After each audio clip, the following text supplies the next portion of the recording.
Hello friends, welcome to my channel The Achievers. So today बहुत पिलंकर ये request को रक्षा करिके मु ए इंग्लिश और ओडिया पेपर रो एनालिसिस टा टिके आनुची एनालिसिस तो नुहे मोर ओवर हमें सेथिरु क्यों नै कि हमें how we should prepare for English and Odia paper सेटा टी देखिबा आउ रहला कि मु तो जीएस पेपर रे ही बनाउची मोर वीडियोस कोर्सेस जहाँ भी गाइडेंस दउची ता सह English Odia and math reasoning paper रे भी आपनकर कोनोसी असुविधा हेले you can ask me directly okay so said that let's start the discussion.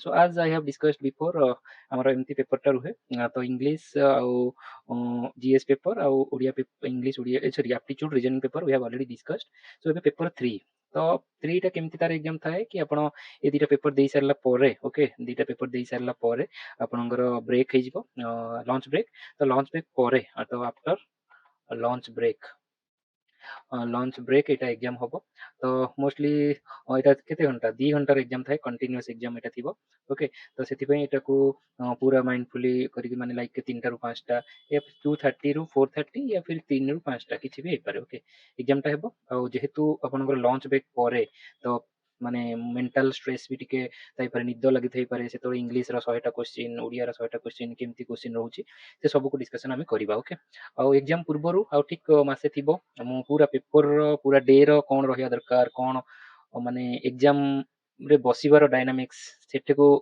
जो एनवायरनमेंट ताको केमिति हैंडल करबा एंड ऑल जेमति ओसीएस प्री पई आनिथिली सेमति आपे ओटा आनिबि ता पई एबे ओरु होंतु नाही एबे हमरो एग्जाम ऊपर फोकस करबा प्रिपरेशन ऊपर ओके सो देखंतु ओडिया इंग्लिश हमरो 100 मार्क रहइबो 100 टा क्वेश्चन और ओडिया 100 टा मार्क रहइबो 100 टा क्वेश्चन तो एठी भी मोर 200 क्वेश्चन रु 40% जनरल पिलां पई पास ता माने आपनको 40 40 80 रखिया पड़िबो आउट ऑफ 200 आ जदि अपन एससी एसटी अपन पई 30 30 60 रखिया पड़िबो आउट ऑफ 200 ओके तो एमती अछि गोटे देन एटा को जेहेतु गोटे पेपर भाबे धरुचंती पेपर 3 तो आपन टोटल ऊपर आपन 80 आ 60 आनले पास हे परिबे ओके एथि इंग्लिश रे 40 ओडिया रे 40 सेमती नाही तो सेटा रहिला तो नेक्स्ट जिबा हमें एथि रे ए एक पेपर रो डिफिकल्टी कोन देखंतु डिफिकल्ट एटा एथि पई टिके ट्रिकी रहउची कि हमरो बहुत पिला आइदर ओडिया मीडियम या फिर इंग्लिश मीडियम पिला जो माने प्रथमे ओडिया मीडियम पिलांक कथा कहउची जो माने ओडिया मीडियम तांको पई डिफिकल्टी कोन रहउची ओडिया मीडियम पिला जनरली आमे जो ओडिया पढुचु सेथिरे ग्रामर रो एतेटा यूज आमे करूनु पढा हेउनी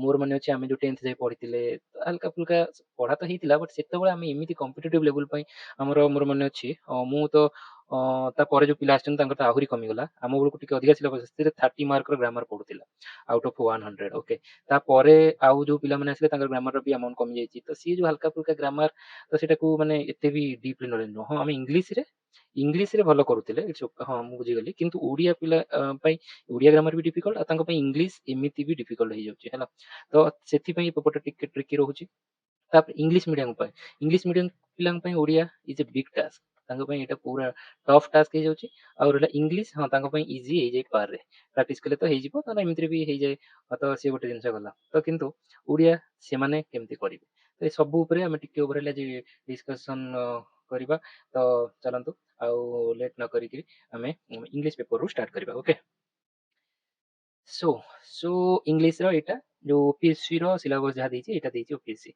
से देछि वर्ब देछि कंप्रेहेंशन माने जो पैराग्राफ रू करिवे ओके प्रीपोजिशन प्रीपोजिशन तब adverb error correction recognition tense synonym antonym sentence arrangement unseen passage subject verb agreement vocabulary fill in the blanks with articles तो एतिक ही लिखि देछि आ एतिक रू 100 टा क्वेश्चन बनेबो तो ता माने भाबंतु ईच टॉपिक ए जो टेंस रू बहुत सारा क्वेश्चन आछे हैला एतो टेंस बहुत ही इजी सब्जेक्ट जस्ट प्रैक्टिस तो तादर बहुत सारा क्वेश्चन करके अपन कर दी पारिबे तो देखिबा एबे चलंतु these are all questions okay देखो फास्ट देला direct change the active voice to passive पड़ला डायरेक्ट तो change the active to passive voice I will clean the house every Saturday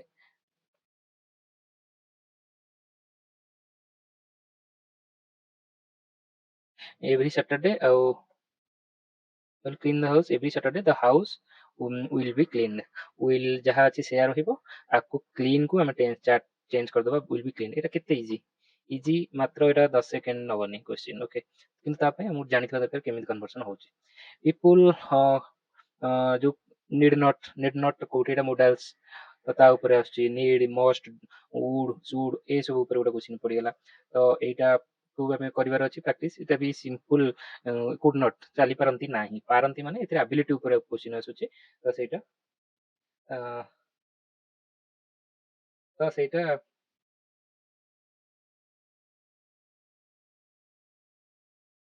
ତ ସେଇଟା ଏମିତି କିଛି ବି ମାନେ ଇଜି କ୍ୱେଶ୍ଚିନ୍ ହିଁ ଅଛି, ଏସବୁ ପ୍ରାକ୍ଟିସ୍, ଏସବୁ କେହି ତମକୁ ପଢେଇ ଦେବେନି। ତ ପିଲାମାନେ ଭାବୁଛନ୍ତି କି ଚାଲନ୍ତୁ କୋର୍ସ କରିଦବା, ତ ଛାଡ଼ନ୍ତୁ ସେଇଟା ମୁଁ ପରେ କହିବି।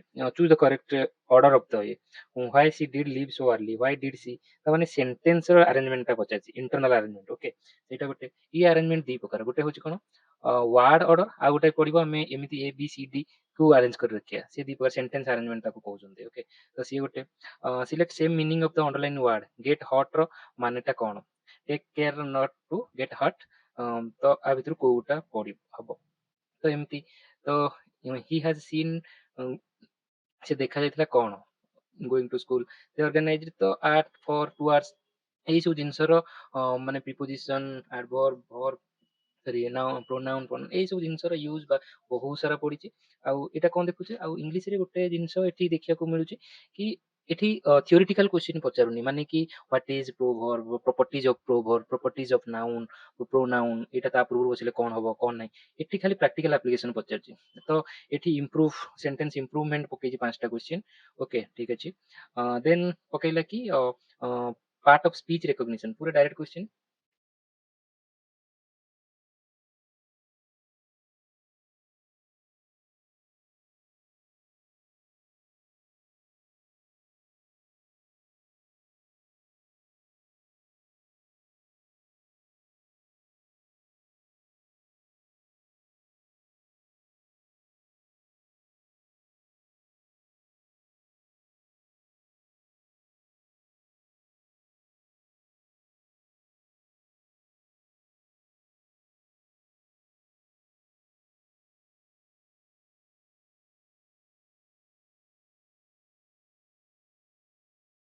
ତ ଏସବୁ ଗଲା।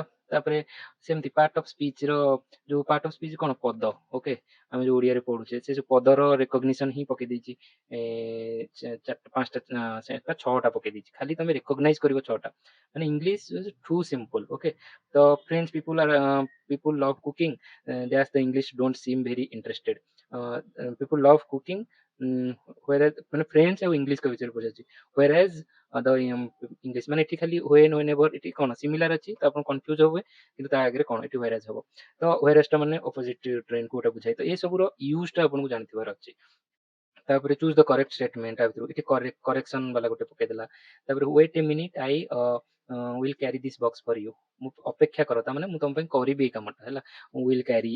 ତ ଏସବୁ ମିନିଂ, ତା ମାନେ ଏଇଟା କଣ ଆପଣଙ୍କ ଟେନ୍ସ ର ନଲେଜ ହବା ଦରକାର, କାଳର ର ମାନେ ଟାଇମ ର ନଲେଜ ହବା ଦରକାର। ପ୍ରାକ୍ଟିକାଲ ଆପ୍ଲିକେସନ ସବୁ ପଚାରୁଛି ହେଲା।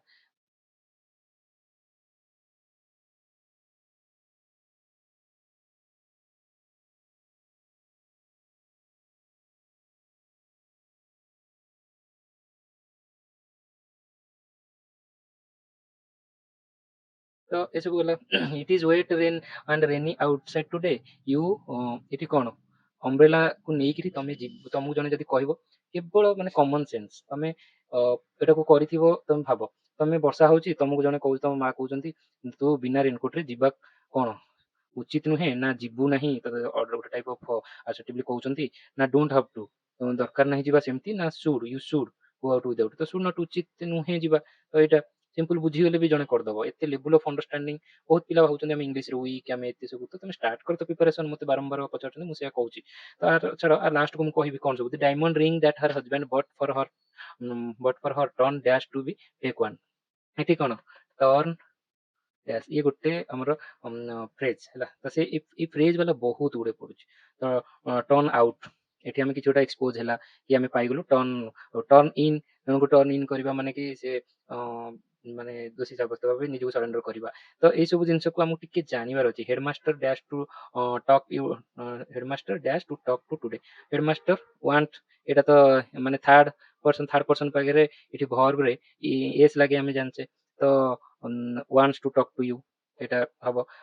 ତ ଏଇଟା ଜାଣିବାର ଅଛି। ତ change into passive, active passive second question, first question ପଡିଥିଲା, ସିମ୍ପଲ ସବୁ ପଡିଛି।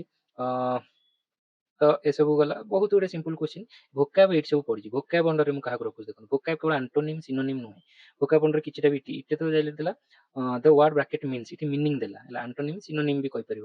ଡଜ ନଟ୍ ଇଣ୍ଟ୍ରିଗ ୟୁ, ତାର ମାନେଟା କଣ, ବ୍ରାକେଟ୍ର ମିନିଂ ଡାଇରେକ୍ଟ ପଚାରିଲା, ଅପୋଜିଟ୍ ପଚାରିଲା, ଅପୋଜିଟ୍ ତ ଏଠି ଯେତେବେଳେ କ୍ୱେଶ୍ଚିନ୍ କରୁଥିବେ ଏମିତି ହାଇଲାଇଟ୍ କରିଦେବେ ସେଟା କାରଣ ସେ ଅପୋଜିଟ୍ ବଦଳରେ ସେ ସବୁ ସିମିଲାର ୱାର୍ଡ ଦେଇଥିବ, ତ ମାଇଣ୍ଡରେ ସଡନ୍ ଏତେ ପ୍ରେସର ଭିତରେ ମାଇଣ୍ଡରେ କରିଦେବ କି ଅପୋଜିଟ୍ କୋଉଟା କି କାଳେ ସିନୋନିମ୍ ପଚାରିଛି, ସେଠି ଭୁଲ ହେଇଯାଏ, ତ ସେଠି ଅପୋଜିଟ୍କୁ ହିଁ ଖୋଜିବେ, ତ ଅପୋଜିଟ୍ କିଛିଟା ପଡ଼ିଗଲା ଏଠି। ତାପରେ ଏଇଠି ଦେଖନ୍ତୁ ଏଠି ଗୋଟେ ପଡ଼ିଗଲା କି ଭୋକାବ, ଏଠି ଦେଲା କି 4ଟା ୱାର୍ଡ ଦେଇଛି, ତା ଭିତରୁ କୋଉ 2ଟା ୱାର୍ଡର most nearly the same meaning, ତ ଏତେ ସବୁ ଭିତରେ ଆପଣଙ୍କର ମିନିଂ ଦରକାର ଜାଣିବା, ତ କାଇଣ୍ଡ ଅଫ୍ ଭୋକାବ ଭିତରେ ଏକ୍ସରସାଇଜ, କିନ୍ତୁ ଏତେ ହାର୍ଡ ଭୋକାବ ବି ପକେଇନି ଯୋଉଠି ପିଲାମାନେ ପୁରା ଟେନସନ ଅଛନ୍ତି ମୁଁ ଭୋକାବ କେମିତି କରିବୁ। ଓକେ, ତ ତାର ବି ମୁଁ ଷ୍ଟ୍ରାଟେଜି କହିବି ଏବେ। ତ these are all। ତାପରେ ଏବେ ଏଗୁରା ସବୁ ସିମ୍ପଲ କ୍ୱେଶ୍ଚିନ୍ ଦେଇଦେଲା ଆମର କଣ କି ଫିଲ୍ ଇନ୍ ଦ ବ୍ଲାଙ୍କ୍ସ, ମାନେ ଆର୍ଟିକିଲ ପ୍ରୋନାଉନ ଏଇ ସବୁ ଛୋଟ ମୋଟ ଜିନିଷକୁ ନେଇକି ଆଇ କ୍ୟାଣ୍ଟ ଲିଭ୍ ଅନ୍ $5, ତ ଏଠି କିଛି ଆର୍ଟିକିଲ ଲାଗିବା ଦରକାର ନାହିଁ, I can not live on $5 a month. ଏଟା କାହିଁକି ହେଲା ସେଇ ଜିନିଷର ହିଁ ଆମକୁ କରିବାର ଅଛି। ଏଟାକୁ ଜଣେ ବହୁତ ଜଣ କଣ କରିବେ, ଏଇ କ୍ୱେଶ୍ଚିନ୍ ନେବେ, ଏଇ କ୍ୱେଶ୍ଚିନ୍ ଉପରେ 10 ପ୍ରକାର ଥିଓରି ଆପଣଙ୍କୁ କହିବେ, ତ ସେଇଟା ପୁରା ଭୁଲ ଷ୍ଟ୍ରାଟେଜି। ଏମିତି ଯିଏ ବି ପଢଉଛି ସେଟାକୁ କିଛି ଫଲୋ କରିବା ଦରକାର ନାହିଁ ହେଲା। ଏଠୁ ଆପଣ କ୍ୟୁ ନେବେ, ଏଇ ସବୁ ଏମିତି ଆଚ୍ଛା ପଢିଛି, ଏଇ ଚାପ୍ଟର ସବୁ ଆସୁଛି, ସେ ଚାପ୍ଟର ଉପରେ ଆପଣ ପଢିବେ। ତ ଚାପ୍ଟର ୱାଇଜ ଫୁଲ କୋର୍ସ କରିବେ କି ନାହିଁ ମୁଁ ଆଟ୍ ଦ ଏଣ୍ଡ ମୁଁ ଡିସ୍କସନ କରି କହିବି, ଆପଣ ବୁଝିପାରିବେ। Okay, Los Angeles has dash ideal climate. Los Angeles has I ଅଛି, ଆଇ ପୂର୍ବରୁ କଣ ବସିବ, ଏ ଅର ଆନ୍, ଯୋଉ the has the ideal climate ହବନି, has an ideal climate, an ବସିବ, କାହିଁ ବସିବ, ଏ ଆନ୍ ଦି ର, ସେମିତି ଆପଣ ପ୍ରପର୍ଟି ଜାଣିବାର ଅଛି। ପ୍ରପର୍ଟି କେମିତି ଜାଣିବେ କହିବି, ତ ଗଲା ନେକ୍ସଟ। ଏମିତି ବହୁତ ସାରା କ୍ୱେଶ୍ଚିନ୍ ଦେଲା, ଏଇ ବହୁତ ସାରା କ୍ୱେଶ୍ଚିନ୍ ଏଇଠୁ ପଡିଲା। ତାପରେ ଏଇଠି ଗୋଟେ ଆସିଲା ସେଣ୍ଟେନ୍ସ ରିଆରେଞ୍ଜମେଣ୍ଟ, ମୁଁ କହିଲି ଗୋଟାଏ ଦିଟା ପଡିଥିଲା ୱାର୍ଡ ରିଆରେଞ୍ଜମେଣ୍ଟ, ସେଣ୍ଟେନ୍ସ ଦେଇଛି ତା ଭିତରେ ୱାର୍ଡ ଏପଟ ସେପଟ ଅଛି, ଏଠି ସେଣ୍ଟେନ୍ସ ଗୁରା ହିଁ ଏପଟ ସେପଟ ଅଛି। ଏଇଟାରେ କଣ ହୁଏ, ଏଟା ଟାଇମ ଟେକିଂ ବହୁତ ହୁଏ ହେଲା, ତ ଏଠି ଆପଣଙ୍କୁ ଖୋଜିବାକୁ ପଡିବ। ଦେଖନ୍ତୁ କେମିତି ଏଠି ସବୁଠି ସ୍ମଲ ଲେଟର ଦେଇଛି, ଏଇଟା ଏମ୍ ବଡଟା ଦେଇଛି, ତ ଏଇଟା ନାଁ ଦେଇଥିଲେ ବି ଗୋଟେ ଜାଗାରେ ବଡ ହେଇଥାଇପାରେ, ବଟ୍ ଏଠି ଦେଖନ୍ତୁ ମନୁମେଣ୍ଟସ ହାଭ୍ ବିନ୍ କ୍ରିଏଟେଡ, ଏରା ସବୁ ଦେଖିବାକୁ କହୁଛୁ। ଏଠି ଦେଖନ୍ତୁ ଏଠି ଆନ୍ ରୁ ଷ୍ଟାର୍ଟ ହେଲା, ଆନ୍ ରୁ, ଏ ତ କେବେ ଲାଷ୍ଟ ହବନି, ତ ଯୋଉଠି ଆମର ଏସ୍ ଥିବ ସେଇଟା ଭୁଲ ହେଇଗଲା, ତ ଏଇଟା ଗଲା ଭୁଲ। ତାପରେ ଆଉ ରହିଲା ଏସ୍ ରେ ଷ୍ଟାର୍ଟ ହେଇଛି, ପି ରେ ଆର୍ ରେ, ତ ପ୍ରଥମେ ଆମେ ଆର୍ ରେ ତ ଷ୍ଟାର୍ଟ ହେଇଗଲା ଆମେ ଜାଣିଗଲେ, ତ R P S Q most likely ଦେଖନ୍ତୁ ଗୋଟେ ହିଁ ଅପସନ ଅଛି। R mountains are have been created for thousands of years, S ହେଲା ତାପରେ, and they are often the most durable and famous symbol for ancient civilization। ଏଥିପାଇଁ କିଛି grammar ବି ଜାଣିବା ଦରକାର ନାହିଁ, ଖାଲି ଲଜିକାଲ। ଏଇଟା କୋଉଠୁ ଆସିବ, ଏଇଟା ଆପଣ ଯେତେ ପଢିଥିବେ ମାନେ ପ୍ୟାସେଜେସ୍ ନ୍ୟୁଜ ପେପର୍ସ ଇଂଲିଶ ଯେତେ ପଢିଥିବେ, ଆ ପାଇଁ କିଛି ନଲେଜ ଦରକାର ନାହିଁ। ମାନେ ଅଧେ କ୍ୱେଶ୍ଚିନ୍ ଆପଣ ଇଣ୍ଟୁଇସନ ହେଇଯିବ କି ଆଚ୍ଛା ଏଇଟା ଠିକ ଲାଗୁଛି ମତେ, ଏଇଟା ଠିକ ଲାଗୁଛି ମତେ। ସେଇ ଇଂଲିଶରେ ମୁଁ କହିବି ମୋଷ୍ଟଲି ହେଲା କି ଇଣ୍ଟୁଇସନ। ଇଣ୍ଟୁଇସନଟା ଆପଣ ପରଫେକ୍ଟ ଡେଭଲପ ହେଇଯିବ ଯେତେବେଳେ ଆପଣ କ୍ୱେଶ୍ଚିନ୍ସ କରିବେ। ଓକେ, ଦେନ୍ ଏବେ ସେମିତି ହବ, ଏଇଟା ଇଜ ରୁ ଷ୍ଟାର୍ଟ ହେଇଛି, ଅଫ୍ ରୁ ଷ୍ଟାର୍ଟ ହେଇଛି, ଫର୍ ରୁ ଷ୍ଟାର୍ଟ ହେଇଛି, ଏଇଟା ଦି ଏଇଟି ଦି, ଏଇଟା ମାନେ ଫାଷ୍ଟ। ଯଦି ଏସ୍ ଟା ହେଲା ଫାଷ୍ଟ, ଏଇ ଦିଟା ସେଣ୍ଟେନ୍ସ ହିଁ ରହିଲା, ଏଗୁରା ସବୁ ଭୁଲ ହେଇଗଲା। ଏସ୍ ପି ଏସ୍ ଆର୍, ତାପରେ the conservation status of plants and animals, conservation status animals ଦେଇଛି, ତାପରେ ତ ଗୋଟେ ଇଏ ରହିବା କଥା, ଭର୍ବ ରହିବା କଥା, is one of the most widely used indicators, ତ ଏସ୍ ପରେ ପି ହେଇଗଲା, ଏସ୍ ପରେ ପି ହେଇଗଲା ମାନେ ଏଇଟା ଆମର ହେଇଗଲା। ତ ଏଇଟା ଗୋଟେ ଡାଇରେକ୍ଟଲି ହେଲା, କେତେ ସେକେଣ୍ଡ ଲାଗୁଛି, ମାତ୍ର 15 ସେକେଣ୍ଡ ବି ଲାଗୁନି। ଓକେ, ଦେନ୍ ଏମିତି ସବୁ ଦେଲା ସେଣ୍ଟେନ୍ସ ଆରେଞ୍ଜମେଣ୍ଟର 1 2 3 4 5 ପାଞ୍ଚଟା କ୍ୱେଶ୍ଚିନ୍ ଦେଇଦେଲା। ତ ଏଇଟା ଗୋଟେ question, do you dash this events, ଏରା ସବୁ ଲାଇକିଂ, ଏରା ସିମ୍ପଲ ସାରା, ଏରା କିଛି ବି ମାନେ ବହୁତ ହିଁ ସହଜ ସିମ୍ପଲ ଜିନିଷ, ଏଥିରେ କିଛି ବି ଡିସ୍କସ୍ କଲା ଭଳିଆ ସେମିତି କିଛି ନାହିଁ। ସମ୍ ଅଫ୍ ଦ ରାଇସ୍ ସମ୍ ଲାଗିଲା, ଜାଣିଦେବା କଥା। ପବ୍ଲିକ ସ୍ପିକିଂ କଣ, ଏଟା ସିଙ୍ଗୁଲାର ନା ପ୍ଲୁରାଲ, ଏସବୁ ଗୋଟେ। ତାପରେ ଆଉ ଏଇଠି ଏଇଠି ଆସିଲେ କି ପ୍ୟାସେଜ ଗୋଟେ ପଡିଛି, ପ୍ୟାସେଜଟା ଇଜ ଗୁଡ୍, ମୁଁ ସବୁବେଳେ କହେ ପ୍ୟାସେଜ ଗୋଟେ ଭଲ। 1 2 3 4 5 ପାଞ୍ଚଟା କ୍ୱେଶ୍ଚିନ୍ ପ୍ୟାସେଜରେ ପଡିଛି, ଓଡ଼ିଆରେ ପଡୁନି। ଦେନ୍ ଏଇଠି ଭୋକାବର ପୁଣି ଦେଲା, ଏଠି କିନ୍ତୁ ଇଏ ଭୋକାବ ଟିକେ ଦେଖନ୍ତୁ, ଏଟା ଟିକେ ଅଲଗା ଅଛି। କିନ୍ତୁ କଣ, glutton is related to eat, garrulous is କଣ, ତ ଗ୍ଲୁଟୋନ୍ ଗ୍ୟାରୁଲସ୍ ଜିନିଷ ଜାଣିବା କଥା। Duel is related to denizen, as inherit is related two କଣ, ତ ଆକ୍ୱାର, ସକ୍ସେସ, ଆଉଟକାଷ୍ଟ, ହେୟାର, ତ ଏସବୁ ବିଷୟରେ ଟିକେ ଜାଣିବା। ତ ଏମିତିଆ ଭୋକାବ ପଡୁଛି। ତ ଭୋକାବ ଦେଖିବାକୁ ଗଲେ ଯଦି ଆମେ ଦେଖିବା, ଏଇଟା ଏମିତି କିଛିଟା ମୁଁ ଦେଇଥିଲି, ଏମିତି କେମିତି ପଢିବେ ନା, ଇନ୍ ର ଆଉ ଅନ୍ ଆଉ ଆଟ୍ କନଫ୍ୟୁଜନ କେମିତି ହୁଏ, ତା ଭିତରେ ଗୋଟେ ଡିଫରେନ୍ସ କରି, ଟାଇମ ପାଇଁ ଏଟା ମାନେ ପ୍ଲେସ୍ ରିଲେଟେଡ, ଟାଇମ ପାଇଁ time in, time on, time at ସବୁବେଳେ ପଡେ, ତ ସେ ତାକୁ କମ୍ପାରିଜନ କରି ଟିକେ ପଢିବେ। ଦେନ୍ ଇନ୍ କେତେଟା ଜାଗାରେ ସବୁ ଇନ୍ ଆସେ, ତାର ମିନିଂ କଣ, ଏ ସବୁ ପ୍ରିପୋଜିସନ ନିହାତି ପଢିବେ, ଆଉ ସବୁ ପ୍ରାକ୍ଟିସ କେମିତି କରିବେ ଏଟା ଦେଖିବା। ତ ଏଗୁରା ସବୁ ହେଲା ତାର କଣ୍ଟେଣ୍ଟ। ଓକେ, ଏଟା କୋଉଠୁ ମୁଁ ଦେଇଛି, କିରଣ ବହିରୁ ଦେଇଛି, ଏସ୍ଏସ୍ସି ତାରି ବହିର ହିଁ ମୁଁ ପିଡିଏଫ୍ ଟା ସେୟାର କରିଦେଇଛି ମୋ ଗ୍ରୁପରେ, ଟେଲିଗ୍ରାମ ଗ୍ରୁପରେ, ସେଇଟା ପାଇଯିବେ। ତ ଏଥିରେ ଏଇ ସବୁ ସବଜେକ୍ଟ ଆମ ପାଇଁ ଇମ୍ପୋର୍ଟାଣ୍ଟ। ଆଉ ଏଇଟା କେତେ କଣ କ୍ୱେଶ୍ଚିନ୍ ଆସିଛି ମୁଁ ଟିକେ ମାର୍କ କରିଛି, ଏଇଟା ଏକ୍ସକ୍ଲୁସିଭ ନୁହେଁ। ତ ଦେଖିଲେ, ତ କଥାଟା ହେଲା କି ଆମର ଇଂଲିଶ ପାଇଁ କଣ ଷ୍ଟ୍ରାଟେଜି ରହିବାର ଅଛି। ଓକେ, ତ ଏଠୁ ମୁଁ ଗୋଟେ ଜିନିଷ କହିପାରିବି, ଫର ଇଂଲିଶ ଷ୍ଟ୍ରାଟେଜି ହଉଛି ପ୍ରାକ୍ଟିସ।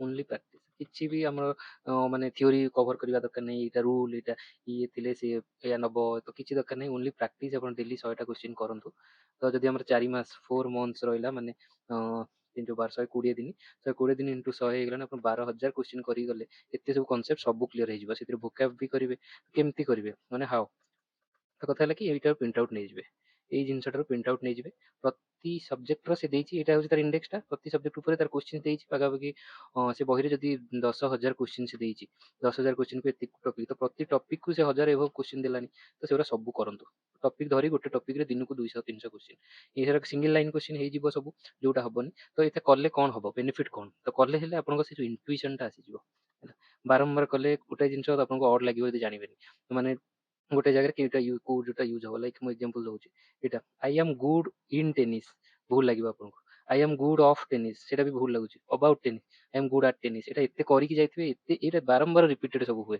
ସେମିତି ଆପଣଙ୍କର ସେଇଟା ଇଣ୍ଟୁଇସନ୍ ଆସିଯିବ କି ଭଲ ହିଁ ଶୁଭିବ ଆପଣଙ୍କୁ ତା ପାଇଁ ରୁଲ୍ ଜାଣିବା କିଛି ଦରକାର ନାହିଁ ଯେମିତି this is dash ost Mexican restaurant in the country this is the most this is ost article odd ଲାଗୁଛି ଦିସ୍ ଇଜ୍ ଓଷ୍ଟ ଆର୍ଟିକଲ୍ ଟିକେ ଅଡ୍ ଲାଗିଲା ମୋତେ this is a ost article ତଥାପି ଅଡ୍ ଲାଗୁଛି this is an ost Mexican restaurant ମୋତେ odd ଲାଗୁଛି ତ this is the ଓଷ୍ଟ ଏଟା ମୋତେ ଭଲ ଲାଗୁଛି କାରଣ ମୁଁ ଏମିତି ହିଁ ୟୁଜ୍ କରୁଛି ଯେତେବେଳେ କରିବେ କୋଶ୍ଚିନ୍ ଏମିତି କରିବେ ତ ଏଇଟା କ'ଣ ଏମିତି ଅପସନ୍ ଦେଇଥିବ ଆପଣ ଧର ଆସୁନି ଆନ୍ସର୍ ଦେଖିଲେ ସେ ସବୁ ଟିକେ ଏକ୍ସପ୍ଲାନେସନ୍ ଲେଖିଛି କି ଦିସ୍ ଇଜ୍ ଦି ଆ ପୂର୍ବରୁ ବସେ ତା ପୂର୍ବରୁ ବସେ ଯୋଉଟା ଆପଣ ଏଠି ବସେଇବେ ଦ ତାପରେ କହିବେ this is the ost Mexican restaurant in the country this is the ost ତ ଏଇଟା ହେଇଗଲେ ଦ ଓଷ୍ଟ ଏମିତି ରିପିଟ୍ କଲେ ଆପଣଙ୍କର ଏଇ କନସେପ୍ଟଟା ପୁରା ମନେ ରହିଯିବ ଏମିତି I can live on dash $5 a month I can live on the 500 ନାଇଁ ଅଡ୍ ଲାଗୁଛି this is I can live on a $5 ଏମିତି ଅଡ୍ ଲାଗୁଛି ଆଇ କ୍ୟାନ୍ ଲିଭ୍ ଅନ୍ ଆନ୍ $5 ଅଡ୍ ଲାଗୁଛି ମୋତେ I can't live on $5 a month ଏଇଟା ମୋତେ ଭଲ ଲାଗୁଛି କାରଣ ମୁଁ ଏତେ ସବୁ ଏମିତି କ୍ୱେଶ୍ଚିନ୍ କରିଛି ଯେ ଏମିତିରେ ମୋତେ ଭଲ ହିଁ ଲାଗିଯାଉଛି ତ ସେଇ ୟୁଜ୍ ଟୁ ହବାଟାକୁ ହିଁ ମୁଁ କହୁଛି ପ୍ରାକ୍ଟିସ୍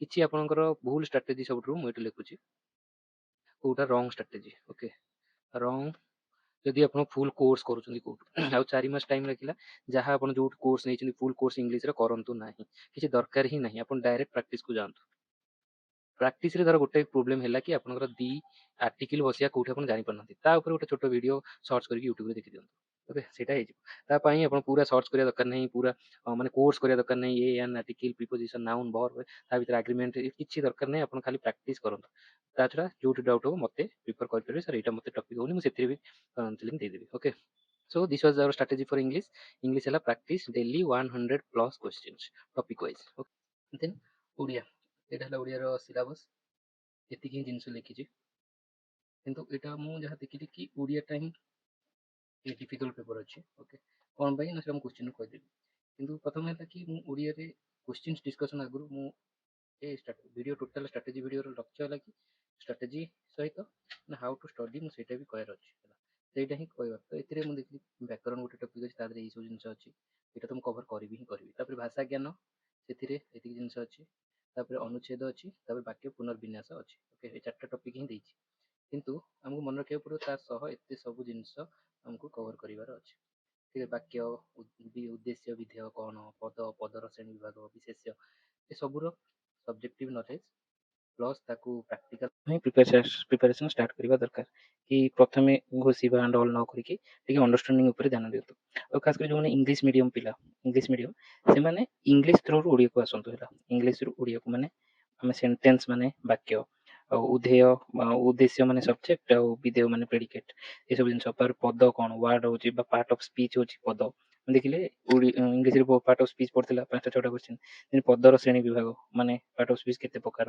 ବିଶେଷ୍ୟ ହେଉଛି ନାଉନ୍ ପ୍ରୋନାଉନ୍ ତ ଏମିତି ଆସନ୍ତୁ ଏଇଟା ଇଜି ହବ ଓକେ ଯେଉଁମାନେ ଓଡ଼ିଆ ପିଲା ସେମାନେ ବି ତାଙ୍କର ଇଂଲିଶ ଯଦି ଯାହାର ଗ୍ରାମାର ଭଲ ହୁଏ ଦେନ୍ ସେ ପଏଣ୍ଟ ଅଫ୍ ଭ୍ୟୁରୁ ଆସିବେ ତ ବହୁତ କ୍ୱେଶ୍ଚିନ୍ ଡିସ୍କସନ୍ କରିବାର କ'ଣ ଆଗରୁ ପଡ଼ିଛି ଆଣ୍ଡ ଅଲ୍ ଟିକେ କନସେପ୍ଟ ସବୁ କିଛିଟା ମୁଁ ଏଥିରେ ଦେଇଦେଇଛି ଟିକେ କରିକି କରିଦେବେ ପ୍ରଥମ ଜିନିଷ ହେଲା ଭାଷା ଆମର ଭାଷା ଆଗରୁ ଅଛି ସେତେବେଳେ କିଛି ଗ୍ରାମାର ନଥିଲା ସବୁ ସେଇ କଥା ହିଁ ହଉଥିଲେ ତାପରେ ଆମେ ଦେଖିଲେ କି ବାକ୍ୟ ଥାଏ ଆଉ ବାକ୍ୟରେ ପଦ ଥାଏ ଓକେ ଆମ ପାଖରେ ୱାର୍ଡସ୍ ଅଛି ୱାର୍ଡସ୍ ଲାଇକ୍ କ'ଣ ମୁଁ ଏଇନା କହିବି ମୁଁ ତାପରେ ସିଏ କହିବେ ଖାଏ ସିଏ କହିବ ମୁଁ ମାନେ ବିଭିନ୍ନ ପ୍ରକାର ଇଏ ସବୁ ଗୋଟେ ୱାର୍ଡ ଇଏ ଗୋଟେ ୱାର୍ଡ କିନ୍ତୁ ସେ ୱାର୍ଡ ଯେତେବେଳେ ମିନିଂଫୁଲ୍ ମିଶିବେ ସିଏ ହବ ଗୋଟେ ବାକ୍ୟ ହେଲା ଆଉ ବାକ୍ୟରେ ପ୍ରତି ୱାର୍ଡକୁ କୁହନ୍ତି ପଦ ସେଇଟା ଗୋଟେ ଡିଫରେନ୍ସ ଏଠି ମୁଁ ଖାଏରେ ଖାଏ ହେଉଛି ଗୋଟେ ପଦ୍ୟ ମୁଁ ଗୋଟେ କିନ୍ତୁ ସେଟା ଡିକ୍ସନାରୀ ଦେଖିବେ ଡିକ୍ସନାରୀରେ ଖାଏ ଗୋଟେ ଅଲଗା ୱାର୍ଡ ଇଏ ଗୋଟେ ଅଲଗା ୱାର୍ଡ ସିଏ ସବୁ ହେଲା ୱାର୍ଡ ସବୁ ହେଲା କିନ୍ତୁ ପଦ ଯିଏ ପଦ ଆକ୍ଚୁଆଲି ୱାର୍ଡ ନୁହେଁ ଏଇଟା ଡିଫରେନ୍ସ ଅଲଗା ଅଛି ବାକ୍ୟରେ ଗୋଟେ ପ୍ରପର ୱେରେ ସେମାନେ ଏକାଠି ହେବେ, ସେ ତାକୁ କହନ୍ତି ପଦ। ଏଇଟା ଲାଇକ୍ ମୁଁ କହିବି ମୁଁ ଗଲା, ଏଇଟା these are words, these are not ପଦ,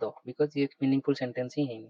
ତ ଇଏ ତାପରେ ସେ ପଦର ଶ୍ରେଣୀ ବିଭାଗ ଅଛି। ପଦ ଦୁଇ ପ୍ରକାର, ଗୋଟେ ହଉଛି ବିକାରୀ ପଦ, ଗୋଟେ ଅବିକାରୀ ପଦ। ବିକାରୀ ପଦ ମାନେ କଣ, ଯିଏ ୱାର୍ଡରେ ସବୁ ଚେଞ୍ଜ ହଉଥାନ୍ତି, ମାନେ ଗୋଟେ ୱାର୍ଡରେ ସେ ଚେଞ୍ଜ ହେଲେ ସେ ହଉଛି ବେକାରୀ ପଦ। କଣ ନା ଦେଖନ୍ତୁ ମୁଁ ଯାଏ, ତାପରେ ଆଉ ଗୋଟେ ପ୍ରକାର ଚେଞ୍ଜ ହେଇଯାଉଛି କି ମୋ ଦ୍ଵାରା ଏଇଟା ହୁଏ, ତ ମୁଁ ମୋ ଦ୍ଵାରା ହେଇଗଲା। ତ ସିଏ ତ ସେଠି ନାମ ପଦ, ସର୍ବନାମ, ବିଶେଷଣ, କ୍ରିୟା ଏସବୁ ଅଛନ୍ତି ବିକାରୀ ପଦରେ ଯାଉଛନ୍ତି। ଅବିକାରୀ ପଦ ମାନେ ଯୋଉଟା କିଛି ଚେଞ୍ଜ ହିଁ ହଉନି, ସେଥିରେ କ୍ରିୟା ବିଶେଷଣ ଅବ୍ୟୟ, ଅବ୍ୟୟ ଚେଞ୍ଜ ହଉନି ମାନେ ଦେଖ ମୁଁ ଧର ଧୀରେ ଯାଏ, ତ ଧୀରେଟା କେବେ ଚେଞ୍ଜ ହବନି, ଧୀରେଟା ସବୁବେଳେ ସେମ୍, ତ ଧୀରେ ଗୋଟେ କ୍ରିୟା ବିଶେଷଣ ହେଲା। ତ ସେଇଟା କଣ ମୁଁ ଦେଖେଇଦେବି ଟିକେ, କିନ୍ତୁ ସେ କେବେ ଚେଞ୍ଜ ହବନି। ତ ଯେମିତି ଆଉ ସବୁ ଓ ଏବଂ କିମ୍ବା, କିମ୍ବାର କିଛି ଚେଞ୍ଜ ହବାର ନାହିଁ ସେଫ୍, କିନ୍ତୁ ଇଏ ସବୁ ନା କ୍ରିୟା, କ୍ରିୟା ମାନେ ମୁଁ ଯାଏ, ମୁଁ ଯାଉଅଛି, ମୁଁ ଯାଇ ଆସିଅଛି, ତ ଇଏ ସବୁ ବିଭିନ୍ନ ଫର୍ମ ନେଇପାରେ। ମାନେ ଫର୍ମ ସେ ବିକାରୀ, ମାନେ ତାଙ୍କର ଫର୍ମଟା ଚେଞ୍ଜ ହେଇପାରେ, ବିକାରୀ ଆଉ ଅ ଲାଗିଛି ମାନେ ଅପୋଜିଟ୍, ଏମାନେ ଚେଞ୍ଜ ହବନି। ତ ଏଇ ଦି ପ୍ରକାର ଅଛି, ମନେ ରଖିବ, ଗୋଟେ କ୍ରିୟା ବିଶେଷଣ, ଗୋଟେ ହଉଛି ଅବ୍ୟୟ ହେଲା। ଆଉ ଏମିତି ବିକାରୀ ପଦରେ ଗୋଟେ ସେଣ୍ଟେନ୍ସରେ ନାମ ପଦ ଥାଏ। ନାମ ପଦ ମାନେ କଣ ନା ତମେ ତାକୁ କୌଣସି ନା କୌଣସି ନାମ ଭାବରେ, ସେ ଗୋଟେ ବ୍ୟକ୍ତି ହେଇପାରେ, ବସ୍ତୁ ହେଇପାରେ, ସ୍ଥାନ ହେଇପାରେ, ମାନେ ଡିଫିନାଇଟ ତାର ଗୋଟେ ଥିବ।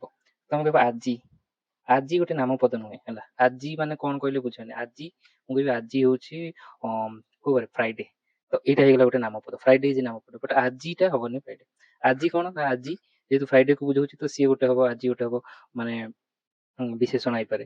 ତ ସିଏ ସେ ପ୍ରକାର ଏଠି ଆଜି ଅଛି ବିଶେଷଣ, ସରି ଆଡଭର୍ବ ହେଲା। ତ କ୍ରିୟା ବିଶେଷଣ ବୋଲି ତ କହୁଛନ୍ତି। ସେମିତି ସର୍ବନାମ, ସର୍ବନାମ ହଉଛି କି ଆମେ ଯଦି ନାମ ପଦ ବଦଳରେ କିଛି ୟୁଜ କରୁଛେ, ମାନେ ସରି ନାଉନ ବଦଳରେ, ନାଉନ ଟା କଣ ବିଶେଷ୍ୟ, ବିଶେଷ୍ୟ ବଦଳରେ ଯଦି କାହାକୁ ୟୁଜ କରୁଛେ ସେ ହଉଛି ବ୍ୟକ୍ତିବାଚକ। ମାନେ ମୁଁ ଯୋଉ ରାମ ବଦଳରେ ସେ, ତାପରେ ନିର୍ଦ୍ଦେଶକ, ସେମାନେ କିଛି ନିର୍ଦ୍ଦେଶବାଚକ ଶବ୍ଦ ୟୁଜ କରୁଛେ, ସମ୍ବନ୍ଧବାଚକ, ଅନିର୍ଦ୍ଦିଷ୍ଟ, ନିଜବାଚକ, ମାନେ ମୁଁ ନିଜେ ହେଲା, କି ରାମ ନିଜେ ଗଲା, ତ ନିଜେଟା ହଉଛି ନିଜବାଚକ ସର୍ବନାମ। ତ ସମୁଚୟ, ତ ସିଏ ଗୋଟେ ପ୍ରକାର ଅଛି ସର୍ବନାମ, ଗୋଟେ ପ୍ରକାର ମାନେ ଅବିକାରୀ, ଏ ଯୋଉ ବିକାରୀ ପଦର ଗୋଟେ। ସେମିତି ବିଶେଷଣ, ବିଶେଷଣ ଯିଏ ତମର ମନେ ରଖିବେ, ବିଶେଷଣ କ୍ରିୟା ବିଶେଷଣ ଦିଟା ଅଛି। ବିଶେଷଣ କିଏ, ଯେ ନାମ ପଦକୁ ମାନେ ମୋଡିଫାଇ କରୁଛି ବା ତାକୁ ଏନହାନ୍ସ କରୁଛି, ସିଏ ହଉଛି ବିଶେଷଣ। ମାନେ ଭଲ ପିଲା, ତାପରେ ତାର ସିଏ ସେମିତି ବିଶେଷଣ କେତେ ପ୍ରକାର, ତାରି ଉପରେ ହିଁ କୋଶ୍ଚିନ୍ ଆସେ ସବୁ। ଯେମିତି କ୍ରିୟା, କ୍ରିୟା ଯେ କାର୍ଯ୍ୟ ଯୋଉଟା ସମ୍ପାଦନ ହଉଛି, ଯୋଉ କାର୍ଯ୍ୟ ସମ୍ପାଦନ ହଉଛି, ସେ ହଉଛି କ୍ରିୟା। ତ ଏଇଠି ଆମ ବାକ୍ୟରେ, ଗୋଟେ ସେଣ୍ଟେନ୍ସରେ ମୂଳ ବିନ୍ଦୁ ହଉଛି କ୍ରିୟା, ମନେ ରଖିବେ। ମୂଳ ବିନ୍ଦୁ ହଉଛି କ୍ରିୟା। କଣ କ୍ରିୟା ମୂଳ ବିନ୍ଦୁ ନା ଏଥିରେ ବାକ୍ୟରେ ସବୁ ଜିନିଷ ଥିବ ଯାହା ଆମେ ପଢୁଛେ। ମାନେ ଆମେ ମୁଖ୍ୟତଃ ବାକ୍ୟ ହିଁ ପଢୁଛେ। ବାକ୍ୟ ଗ୍ରାମାର ମାନେ ଦିଟା ଜିନିଷ, ଗୋଟେ ହଉଛି ଶବ୍ଦ ଗଠନ, ଶବ୍ଦ ଗଠନ, ଆଉ ଗୋଟେ ହଉଛି ବାକ୍ୟ ଗଠନ। ଏଇ ଦିଟା ଜିନିଷ ହିଁ ହଉଛି ଆମର ଗ୍ରାମାରର ମୁଖ୍ୟ ଉଦ୍ଦେଶ୍ୟ। ଶବ୍ଦ ଗଠନ କେମିତି ହବ, ବାକ୍ୟ ଗଠନ କେମିତି ହବ, ତ ତା ଉପରେ ଆମେ ଯଦି ଏଇ ଦିଟାକୁ ଭାବିବା, ଆମର ପୁରା ଗ୍ରାମାର ହେଇଯିବ। କେମିତି ଶବ୍ଦ ଗଠନ କେମିତି ହବ, ଶବ୍ଦ ଗଠନ ମନେ ରଖିବେ ଦି ତିନି ପ୍ରକାର ହୁଏ। ଗୋଟେ ଧାତୁରୁ ହବ, ମୂଳ ଧାତୁରୁ। ଗୋଟେ ଧାତୁ ମାନେ କଣ, ଶବ୍ଦକୁ ଭାଙ୍ଗିକିରି ଯୋଉ ଜିନିଷରେ ପହଞ୍ଚିବା, ସେଟା ହଉଛି ଧାତୁ ହେଲା। ସେଇଟା ଆମେ ଜାଣିଛେ ଧାତୁ। ଧାତୁରେ ଧାତୁ ଯୋଉ କ୍ରିୟା, ମାନେ କ୍ରିୟା ହବ, ସେଟା ହଉଛି ଧାତୁ ଯୋଉ କ୍ରିୟା। ଯେମିତି ବିଶେଷ୍ୟ, ବିଶେଷଣରୁ ବି ହେଇପାରିବ, ନାମ ଧାତୁ କ୍ରିୟା ତାକୁ କହନ୍ତି। ଏ ସବୁ ଗୋଟେ ନା କୋଶ୍ଚିନ୍ ହେଲା। ତ ସେଠି କ୍ରିୟା ଗଠନ ହେଲା, କିନ୍ତୁ କ୍ରିୟା ସହିତ ଆମର ବିଶେଷ୍ୟ ବି, ନାମ ପଦ ବି ଗଠନ ହଉଛି। ନା ମୁଁ କି ରାମ, ସିଏ ଗୋଟେ ଶବ୍ଦ, ସିଏ କେମିତି ଗଠନ ହେଇଛି ତାର ବି ଅଛି। ତାପରେ ସର୍ବନାମ, ସର୍ବନାମ ରାମ ବଦଳରେ ସେ କେମିତି ହଉଛି। ତ ସେଇ ସବୁ ଜିନିଷକୁ ଆମେ ଆନାଲାଇଜ କରିବା ହିଁ ଆମର ଗ୍ରାମାରର ମୁଖ୍ୟ ଉଦ୍ଦେଶ୍ୟ। ସେଟା କେମିତି ହଉଛି, ସେଟା ଏକ୍ସାମିନରଙ୍କର ଫୋକସ। ବିଶେଷଣ, ବିଶେଷଣ ବିଭିନ୍ନ ପ୍ରକାର ହେଇପାରେ। କେମିତି, ଏଇଠି ଗୋଟେ ଏକ୍ସାମ୍ପଲ ଦଉଛି। ଏଇଟା ବିଶେଷ୍ୟ କେତେ ପ୍ରକାର ହେଇପାରେ, ବ୍ୟକ୍ତି ବିଶେଷ, ସ୍ଥାନ ବିଶେଷ, ବସ୍ତୁ ବିଶେଷ, ଗୁଣ ବିଶେଷ, ଭାବ ବିଶେଷ। ଏଇଟା ସବୁ ଆମେ ବ୍ୟକ୍ତି କହିଲେ ରାମ ଜଣେ ବ୍ୟକ୍ତି, ତାପରେ ସ୍ଥାନ ମାନେ ଆଜି ଭୁବନେଶ୍ୱର, ସେ ହେଲା ବିଶେଷ୍ୟ। ବସ୍ତୁ ଆମେ ଜାଣିଛେ ଗୋଟେ ଥିଙ୍ଗ, କଲମ, ସେଇଟା ଗୋଟେ ବସ୍ତୁ। ସବୁଠୁ କୋଶ୍ଚିନ୍ କୋଉଠି ଆସିବ, ଏଇଟା ବିଶେଷ୍ୟ ବୋଲି ପଡିବ, ସମସ୍ତେ ଜାଣିଛନ୍ତି। କିନ୍ତୁ ଗୁଣ ଆଉ ଭାବ, ଏଇ ଦିଟା ହଉଛି ମୁଖ୍ୟ, ମାନେ ଚିହ୍ନିବା କଷ୍ଟ। ତ ଏଇ ଦିଟାକୁ ଫୋକସ କରିବେ। ମାନେ ମୁଁ ଏଠି କହୁଛି କଣ ପଢିବେ ହେଲା। ଏଇ ଦିଟା ବିଶେଷ୍ୟ ଉପରେ, ଏଇ ଦିଟା ଉପରେ କୋଶ୍ଚିନ୍ ଆସିବ ମୁଖ୍ୟ, ଆକୁ ଚିହ୍ନିବା ଟିକେ କଷ୍ଟ। କିନ୍ତୁ ଗୁଣ ବାଚକ ବିଶେଷ୍ୟ କଣ କହନ୍ତି, ତାର ଏକ୍ସାମ୍ପଲ ଟା ଟିକେ ପଢିବେ। ସେମିତି ଆମର ବିଶେଷଣ ଟା କେମିତି ହୁଏ ଦେଖନ୍ତୁ। ବିଶେଷଣ ଗୁଣବାଚକ ବି ଥାଇପାରେ। ଗୁଣବାଚକ ମାନେ ସେ କିଛି ଗୁଣକୁ, ଭଲ ପିଲା, ତ ପିଲାର ଗୁଣକୁ ସେ ଏନହାନ୍ସ କଲା। ପରିମାଣ ବାଚକ, ପରିମାଣ ମାନେ ମୁଁ କହିବି କି ବହୁତ ପାଣି, ତ ବହୁତ ହେଲା, ତ ପାଣି, ତ ଏଠି ପରିମାଣ ସଂଖ୍ୟାବାଚକ, ମାନେ ଦିଟା କଲମ, ସେଠି ଦିଟା ହେଲା ଗୋଟେ ବିଶେଷଣ। ସେମିତି ସାର୍ବନମିକ ବିଶେଷ, ଏଇଟା ସବୁ ସାରସ୍ୱତ ବହିରେ ଦେଇଛି ଭଲସେ। ତ ଏଠି ଆମେ ଦେଖିବା କି ବିଶେଷଣଟା ହେଇଛି କେମିତି, ତା ଉପରେ କୋଶ୍ଚିନ୍। ତ ତା ଭିତରେ ଦି ପ୍ରକାର। ତାପରେ ଫର୍ମେସନ, ଇଏ ହେଲା ଟାଇପ ସବୁ, ନିର୍ଦ୍ଦିଷ୍ଟ, ଅନିର୍ଦ୍ଦିଷ୍ଟ, ବିଚରଣ, ବିତରଣ ଭାବକ। ତ ଏଇ ସବୁ ଜିନିଷକୁ ଆପଣଙ୍କୁ ପଢିବାକୁ ପଡିବ, ଏଗୁରା ସବୁ କଣ କଣ। ଆଉ ଫର୍ମେସନ କେମିତି ହଉଛି, ମୌଳିକ ବିଶେଷଣ, ମୌଳିକ ମାନେ ଡାଇରେକ୍ଟ ଅଛି ସେ ୱାର୍ଡଟା ସେଟା ୟୁଜ୍ ହଉଛି, କିନ୍ତୁ ବିପନ୍ନ ଅଲଗା ୱାର୍ଡରୁ ଏଇଟା ସବୁବେଳେ ପଚାରୁଛି। ମୌଳିକଟା ତ ଆମେ ଜାଣିଦେଇଛେ ସେଇଟା ସବୁବେଳେ ହଉଛି, କିନ୍ତୁ ମୌଳିକ ସବୁବେଳେ ନଥାଇକିରି ମାନେ ମୁଁ କହିବି ଭଲ, ଭଲଟା ମୌଳିକ ହେଲା, ସେ ଡାଇରେକ୍ଟ ହେଇଛି, କିନ୍ତୁ ଆଉ କିଛି ୱାର୍ଡକୁ ମୋଡିଫାଇ କରିକିରି ବି କରାହଉଛି ବିଶେଷଣ। କଣ? ବିଶେଷ୍ୟଜ ବିଶେଷଣ, ମାନେ ବିଶେଷ୍ୟକୁ ମୋଡିଫାଇ କରାହେଇଛି। ସର୍ବନାମଜ, ସର୍ବନାମରୁ ଜାତ ହଉଛି ସିଏ। ତାପରେ କ୍ରିୟାନ୍ତ, କ୍ରିୟାରୁ ଜାତ ହେଇଛି, କିଛିଟା କ୍ରିୟାକୁ ମୋଡିଫାଇ କରିକିରି ସିଏ ବିଶେଷଣ ବି ୟୁଜ୍ ହୁଏ। ତାପରେ ଭୂତାର୍ଥ, ଭୂତାର୍ଥ ମାନେ କିଛିଟା ଷ୍ଟେଟକୁ ବୁଝାଏ, ଲାଇକ୍ ପୋଡା, ଯୋଉ କାମ ହେଇଯାଇଛି, ପୋଡା ଖାଦ୍ୟ, ପୋଡା ଖାଦ୍ୟ କହିବାନି, ପୋଡା ରୁଟି, ଦେନ୍ ସିଏ ଗୋଟେ ହଉଛି ଭୂତାର୍ଥ। ସେମିତି ଅବୟରୁ ଜାତ ସିଏ ହବ ଗୋଟେ ବିଶେଷଣ। ଯେମିତି କ୍ରିୟା ବିଶେଷଣ, କ୍ରିୟାଜ ବିଶେଷଣ। ତ ଏ ପ୍ରକାର କ୍ରିୟାଜ ମାନେ କ୍ରିୟାରୁ ଜାତ, ଯିଏ ଗୋଟେ କ୍ରିୟାକୁ, ମାନେ ଖାଇଲା ପୁଅ, ଖାଇଲା ପୁଅ, ତ ଏଠି ପୁଅ ତ ହଉଛି କଣ ବିଶେଷ୍ୟ, ତାକୁ ବିଶେଷଣ କଲା କି ଖାଇଲା, ତ ଖାଇଲା ହବ କ୍ରିୟାଜ ବିଶେଷଣ, କାରଣ କ୍ରିୟାରୁ ଜାତ। କିନ୍ତୁ କ୍ରିୟା ବିଶେଷଣ କଣ, ସେଇଠି ଏମିତି ଅଛି, ଆମେ କ୍ରିୟା ବିଶେଷଣ ଗୋଟେ ପୁରା ସେପାରେଟ ଟପିକ ଅଛି ସେଟା। ଯେହେତୁ କ୍ରିୟା ବିଶେଷଣ ବିଶେଷଣ ଭିତରେ କନଫ୍ୟୁଜନ, ସେଇଟା ହଉଛି ଏକ୍ସାମିନରଙ୍କ ଫେଭରାଇଟ। କିଛିଟା ୱାର୍ଡ ଅଛି ଯିଏ କି ବିଶେଷ, ମାନେ ଆମ କ୍ରିୟାକୁ ବିଶେଷିତ କରେ, ତ ସେଇଟା ହଉଛି ମାନେ କ୍ରିୟା ବିଶେଷଣ ହେଲା। ତ ସେଠି ୱାର୍ଡ ଉପରେ ଧ୍ୟାନ ଦେବେ, କିଏ କାହାକୁ ବିଶେଷଣ କରୁଛି, ତ ସେ ସବୁ ଗଲା। ତାପରେ ବିଶେଷଣ କେମିତି ବିଭକ୍ତି ଯୋଗରେ, ତ ଏ ବିଭକ୍ତିଟା ମୁଁ ଆଗ କହିଦିଏ, ଦେଖନ୍ତୁ। ତାପରେ ଆଡଭର୍ବ, କ୍ରିୟା ବିଶେଷଣକୁ କୁହନ୍ତି ଆଡଭର୍ବ। ତ କ୍ରିୟା ବିଶେଷଣ ଜାଣିପାରିବେନି ଯଦି, କିନ୍ତୁ ଆଡଭର୍ବ କହିଲେ ଆପଣ ଜାଣିପାରିବେ। କାଳବାଚକ, ଆଜି, ଆଜିଟା ହେଲା କ୍ରିୟା ବିଶେଷଣ ହେଲା। ତ ସ୍ଥାନବାଚକ, ଏଠାରେ, ଏଇ ସବୁ ୱାର୍ଡ ଟା ବହୁତ ଇମ୍ପୋର୍ଟାଣ୍ଟ, ଏଗୁରା ସବୁ ମନେ ରଖିବେ କ୍ରିୟା ବିଶେଷଣ ବୋଲି। ପରିମାଣ ବାଚକ, କାରଣବାଚକ, ଏଗୁରା ସବୁ। ତାପରେ ଅବ୍ୟୟ କଣ, ଅବ୍ୟୟ ଏଇଠି ଦେଇଛି ସମୁଚୟ ଅବୟବ, ବା ସମୁଚୟ କହିଲେ ଆପଣଙ୍କୁ ଡାଉଟ ହବ କଞ୍ଜକ୍ସନ, ଓ, ଏବଂ, କିମ୍ବା, କିନ୍ତୁ, ତଥା। ତ ଗୋଟେ ଲାଇନ ମୁଁ ଏଠି ଦେଇଛି ଦେଖନ୍ତୁ, ରାମ ଆଜି ବହୁତ ଧୀରେ ନିଜ ବନ୍ଧୁର ପୁଅକୁ ଗାଁରୁ ନୂଆ କଲମରେ ବିଦ୍ୟାଳୟରେ ସୁନ୍ଦର ଚିଠି ଲେଖିଦେଲା। ତ ସବୁବେଳେ ଗ୍ରାମାର ପଢଉଛନ୍ତି ଛୁଆଙ୍କୁ, ପଢିଲା ବେଳେ ଯିଏ କହିବେ ରାମ ଗଲା, ରାମ ଖାଏ, ମୁଁ କହୁଛି ସେଠୁ କାହିଁ ପଢେ, ଆମେ ଏଇଠୁ କାହିଁ ନ ପଢେଇ ପାରିବା, ଆମ ପାଇଁ ୱାର୍ଡ ଥୋଡି, ସେଣ୍ଟେନ୍ସ ଥୋଡି ଆମ ପାଇଁ ନୂଆ।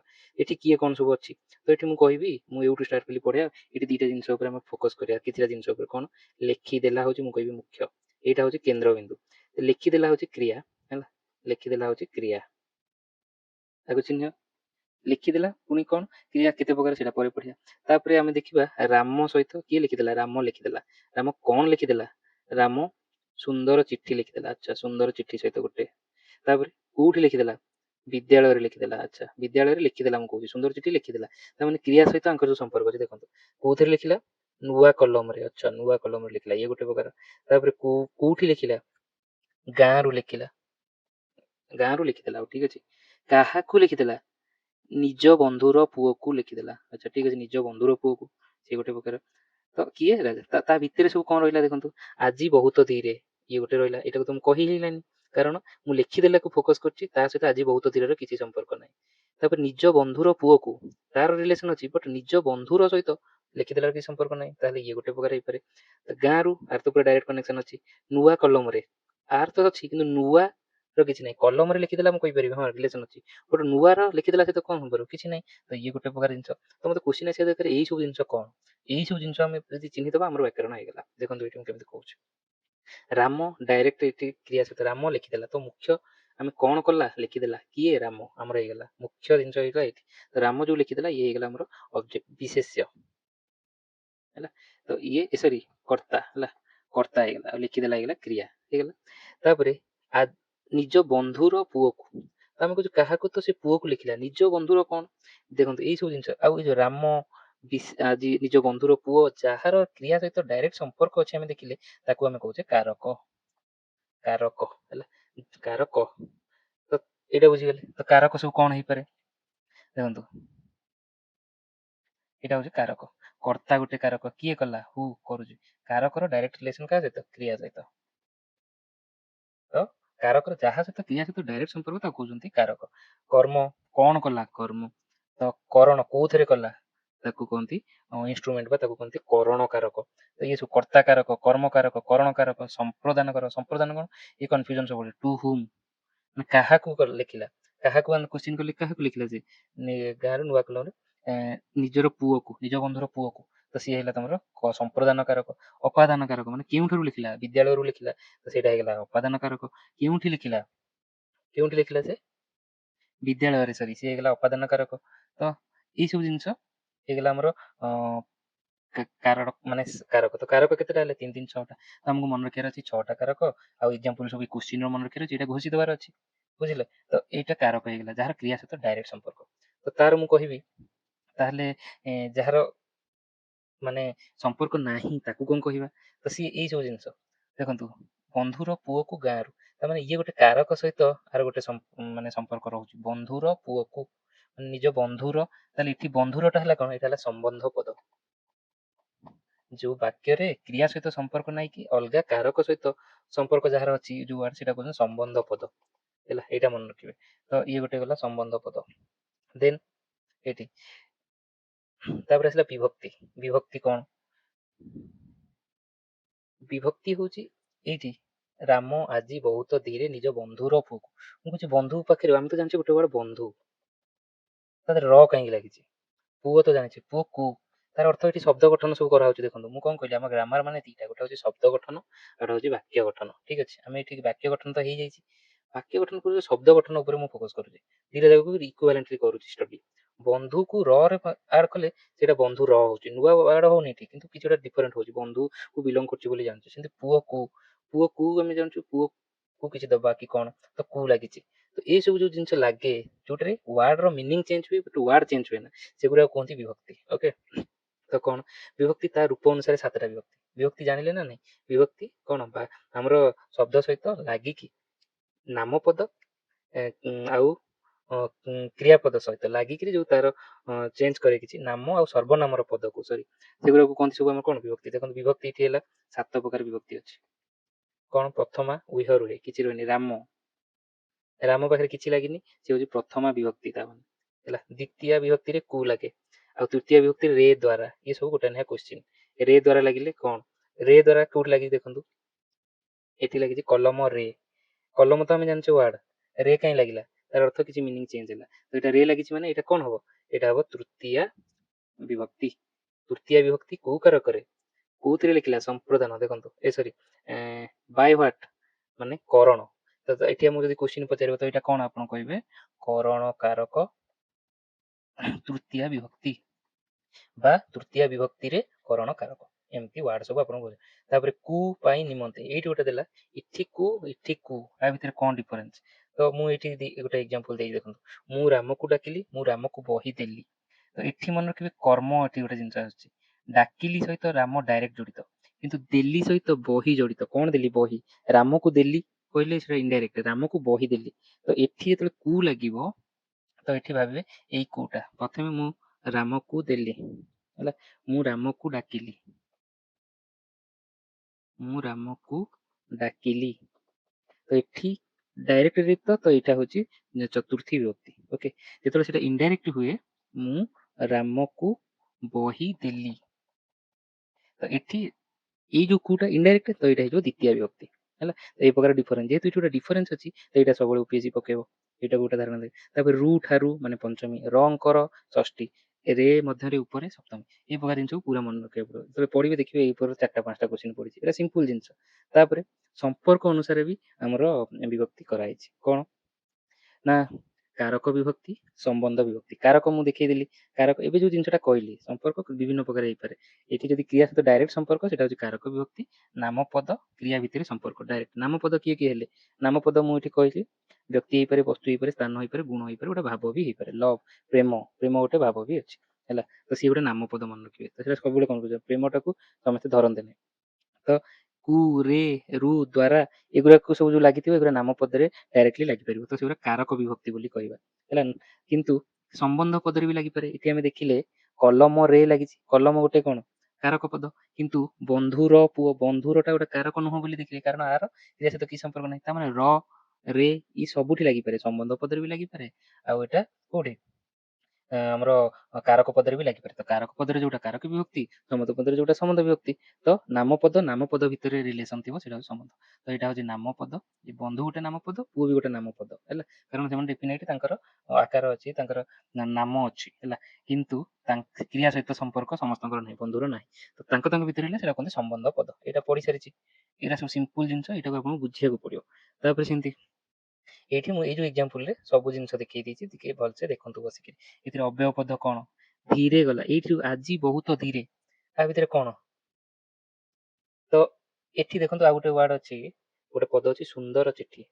ଚିଠି ଲେଖିଦେଲା, ମୁଁ କହିଦେଇଥିଲେ ସରିଗଲା, ବିଦ୍ୟାଳୟରେ ଚିଠି ଲେଖିଦେଲା, କିନ୍ତୁ ସୁନ୍ଦର ଚିଠି, ତ ତାର ଅର୍ଥ ଚିଠି ଗୋଟେ କାରକ ବା ଚିଠି କୁ ଇଏ ଏନହାନ୍ସ କରୁଛି ସୁନ୍ଦର ଚିଠି ହେଲା। ତ ସେଇ ଯୋଉ ଚିଠି ଗୋଟେ ବିଶେଷ୍ୟକୁ ଯୋଉ ସୁନ୍ଦରଟା ମାନେ ବର୍ଦ୍ଧିତ କଲା, ତ ସେଥିପାଇଁ ଇଏ ଗୋଟେ କଣ ବିଶେଷଣ।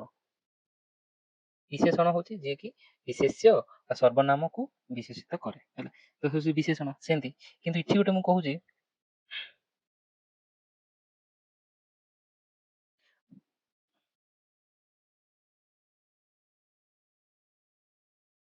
ନୂଆ କଲମ, ଇଏ ସେମିତି କଲମ, ନୂଆ କଲମ ଦେଲା, ଇଏ ବି ଗୋଟେ ହେଇଗଲା କଣ ବିଶେଷଣ। ତ ଏଠି ବିଶେଷଣ ଦି ପ୍ରକାର ଆମେ ସବୁ ଦେଖିଲେ। କିନ୍ତୁ ଆଜି ବହୁତ ଧୀରେ, ଇଏ କୋଉ ପ୍ରକାର, ଇଏ କୌଣସି ସହିତ ଆମେ ଯାହା ପଢିଲେ ତା ସହିତ ଏଠି କିଛି ରିଲେସନ ନାହିଁ।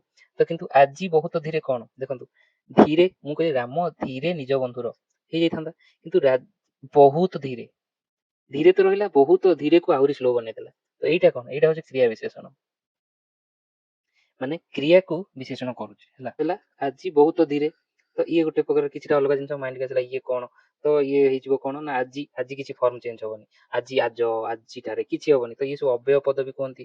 ଆଉ ଏଗୁରା ସବୁ ହଉଛି ମାନେ ଆମେ ମାନେ ମୁଁ କହୁଛି ଏଗୁରା ସବୁ ଏମିତି ପଢିବେ, ତ ଆପଣଙ୍କ ଭିତରେ ଟିକେ ଯେକୌଣସି ଯାହାକୁ ଫଲୋ କରୁଛନ୍ତି କ୍ଲିୟର ହବ ଏଇ ପ୍ରକାର ଜିନିଷ।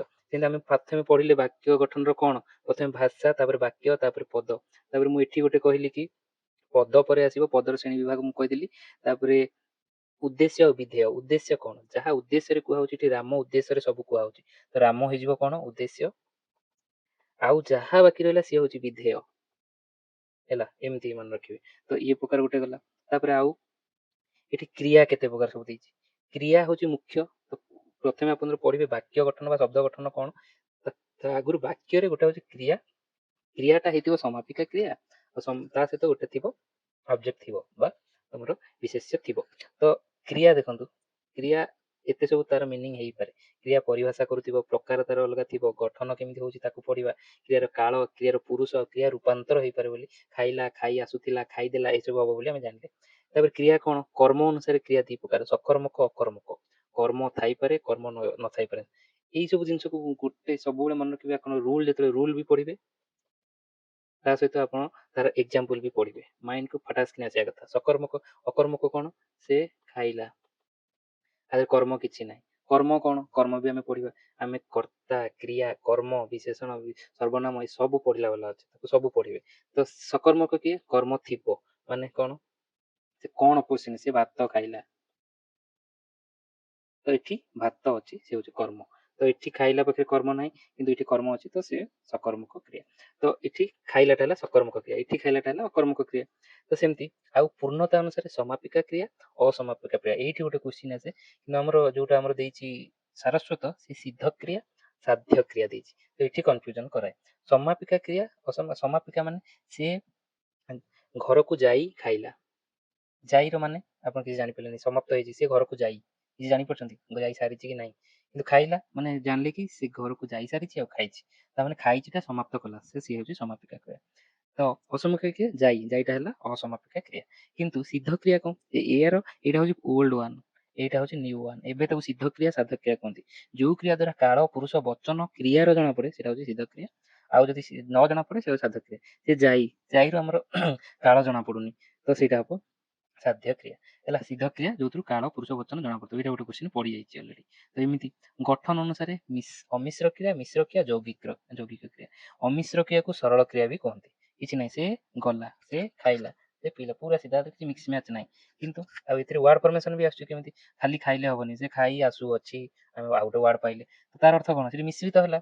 ମିଶ୍ରିତ ହବ ମାନେ ଆମେ ନାଉନ୍ ବା ଆଡଜେକ୍ଟିଭ ଆଉ ଭର୍ବ ସହିତ ମିଶେଇବା, ଓକେ, ବିଶେଷ୍ୟ ବା ବିଶେଷଣ ଭର୍ବ ସହିତ ମିଶେଇବା। ତେଣୁ କଣ କେମିତି ହବ ଗୋଟେ ୱାର୍ଡ, ମିଶ୍ର ୱାର୍ଡ କୁହନ୍ତୁ, ନାଉନ୍ ବା ମିଶ୍ର କ୍ରିୟା।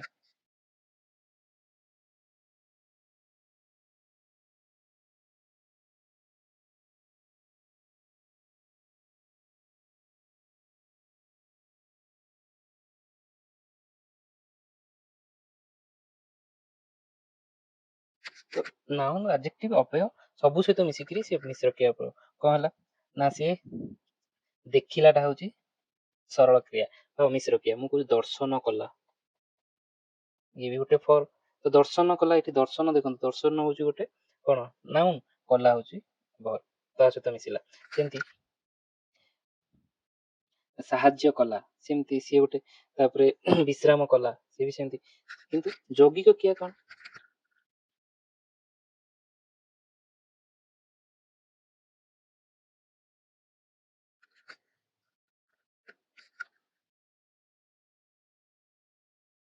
ତ ଯୌଗିକ କ୍ରିୟା ମାନେ ଏଠି ଭାବିବେ କ୍ରିୟା ପ୍ଲସ୍ କ୍ରିୟା, ମାନେ ଗୋଟେ ମୁଖ୍ୟ କ୍ରିୟା ଗୋଟେ ଗୌଣ କ୍ରିୟା, ଏଠି ଏମିତି ମିଶିକି ଥିବେ। ଏଠି କଣ ନାଉନ୍ ବିଶେଷ୍ୟ ବିଶେଷଣ verb ସହିତ ମିଶୁଛନ୍ତି, କିନ୍ତୁ ଏଠି କ୍ରିୟା କ୍ରିୟା ସହିତ ମିଶୁଛି। ଖାଇଦେଲା, ଖାଇବା ଆଉ ଦେବା ଦିଟା ମିଶିଛି ହେଲା।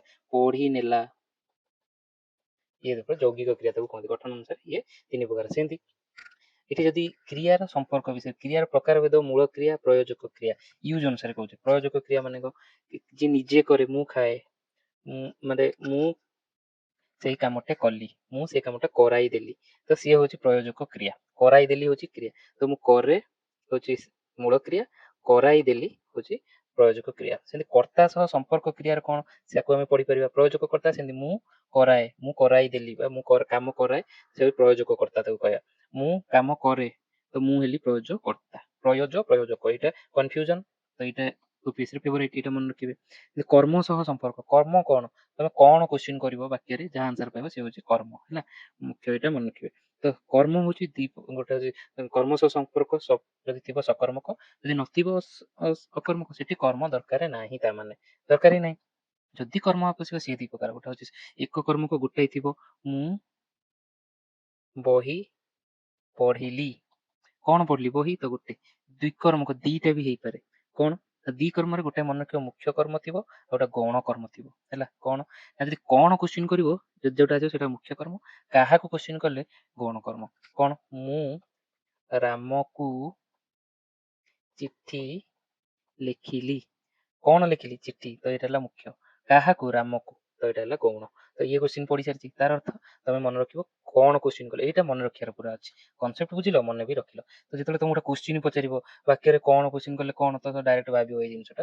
ତ ଏକ୍ସାମ୍ପଲଟା ତମକୁ ମାଇଣ୍ଡ, ମୁଁ ରାମକୁ ଚିଠି ଲେଖିଲି, ତ ଯେତେ ପ୍ରାକ୍ଟିସ କରୁଛ ସବୁବେଳେ ଆ ଉପରେ ଫୋକସ କର, ମାନେ କନସେପ୍ଟଟା ମନେ ରଖିବ, ତା ଉପରେ ପ୍ରାକ୍ଟିସଟା କରିବ। ତ ଏଇଟା ପଢିଲା ବେଳେ ଏମିତି ଧ୍ୟାନ ରଖିବାର ଅଛି।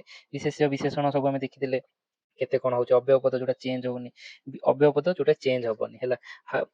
ଆମେ ସମ୍ବୋଧନ, ଓହୋ ଏମିତି କହୁଛେ, ଆଉ କଞ୍ଜକ୍ସନ ଇଏ କେବେ ଚେଞ୍ଜ ହବନି, ପଦ ଇଏ ସେମିତି ହିଁ ରହିବ, ବାକ୍ୟ ତେଣି ପାଷ୍ଟ ହଉ ଫ୍ୟୁଚର ହଉ ପ୍ରେଜେଣ୍ଟ ହଉ ସେମିତି ରହିବ, କିନ୍ତୁ ଆର କ୍ରିୟା ସହିତ ଡାଇରେକ୍ଟ ସମ୍ପର୍କ ନଥାଏ।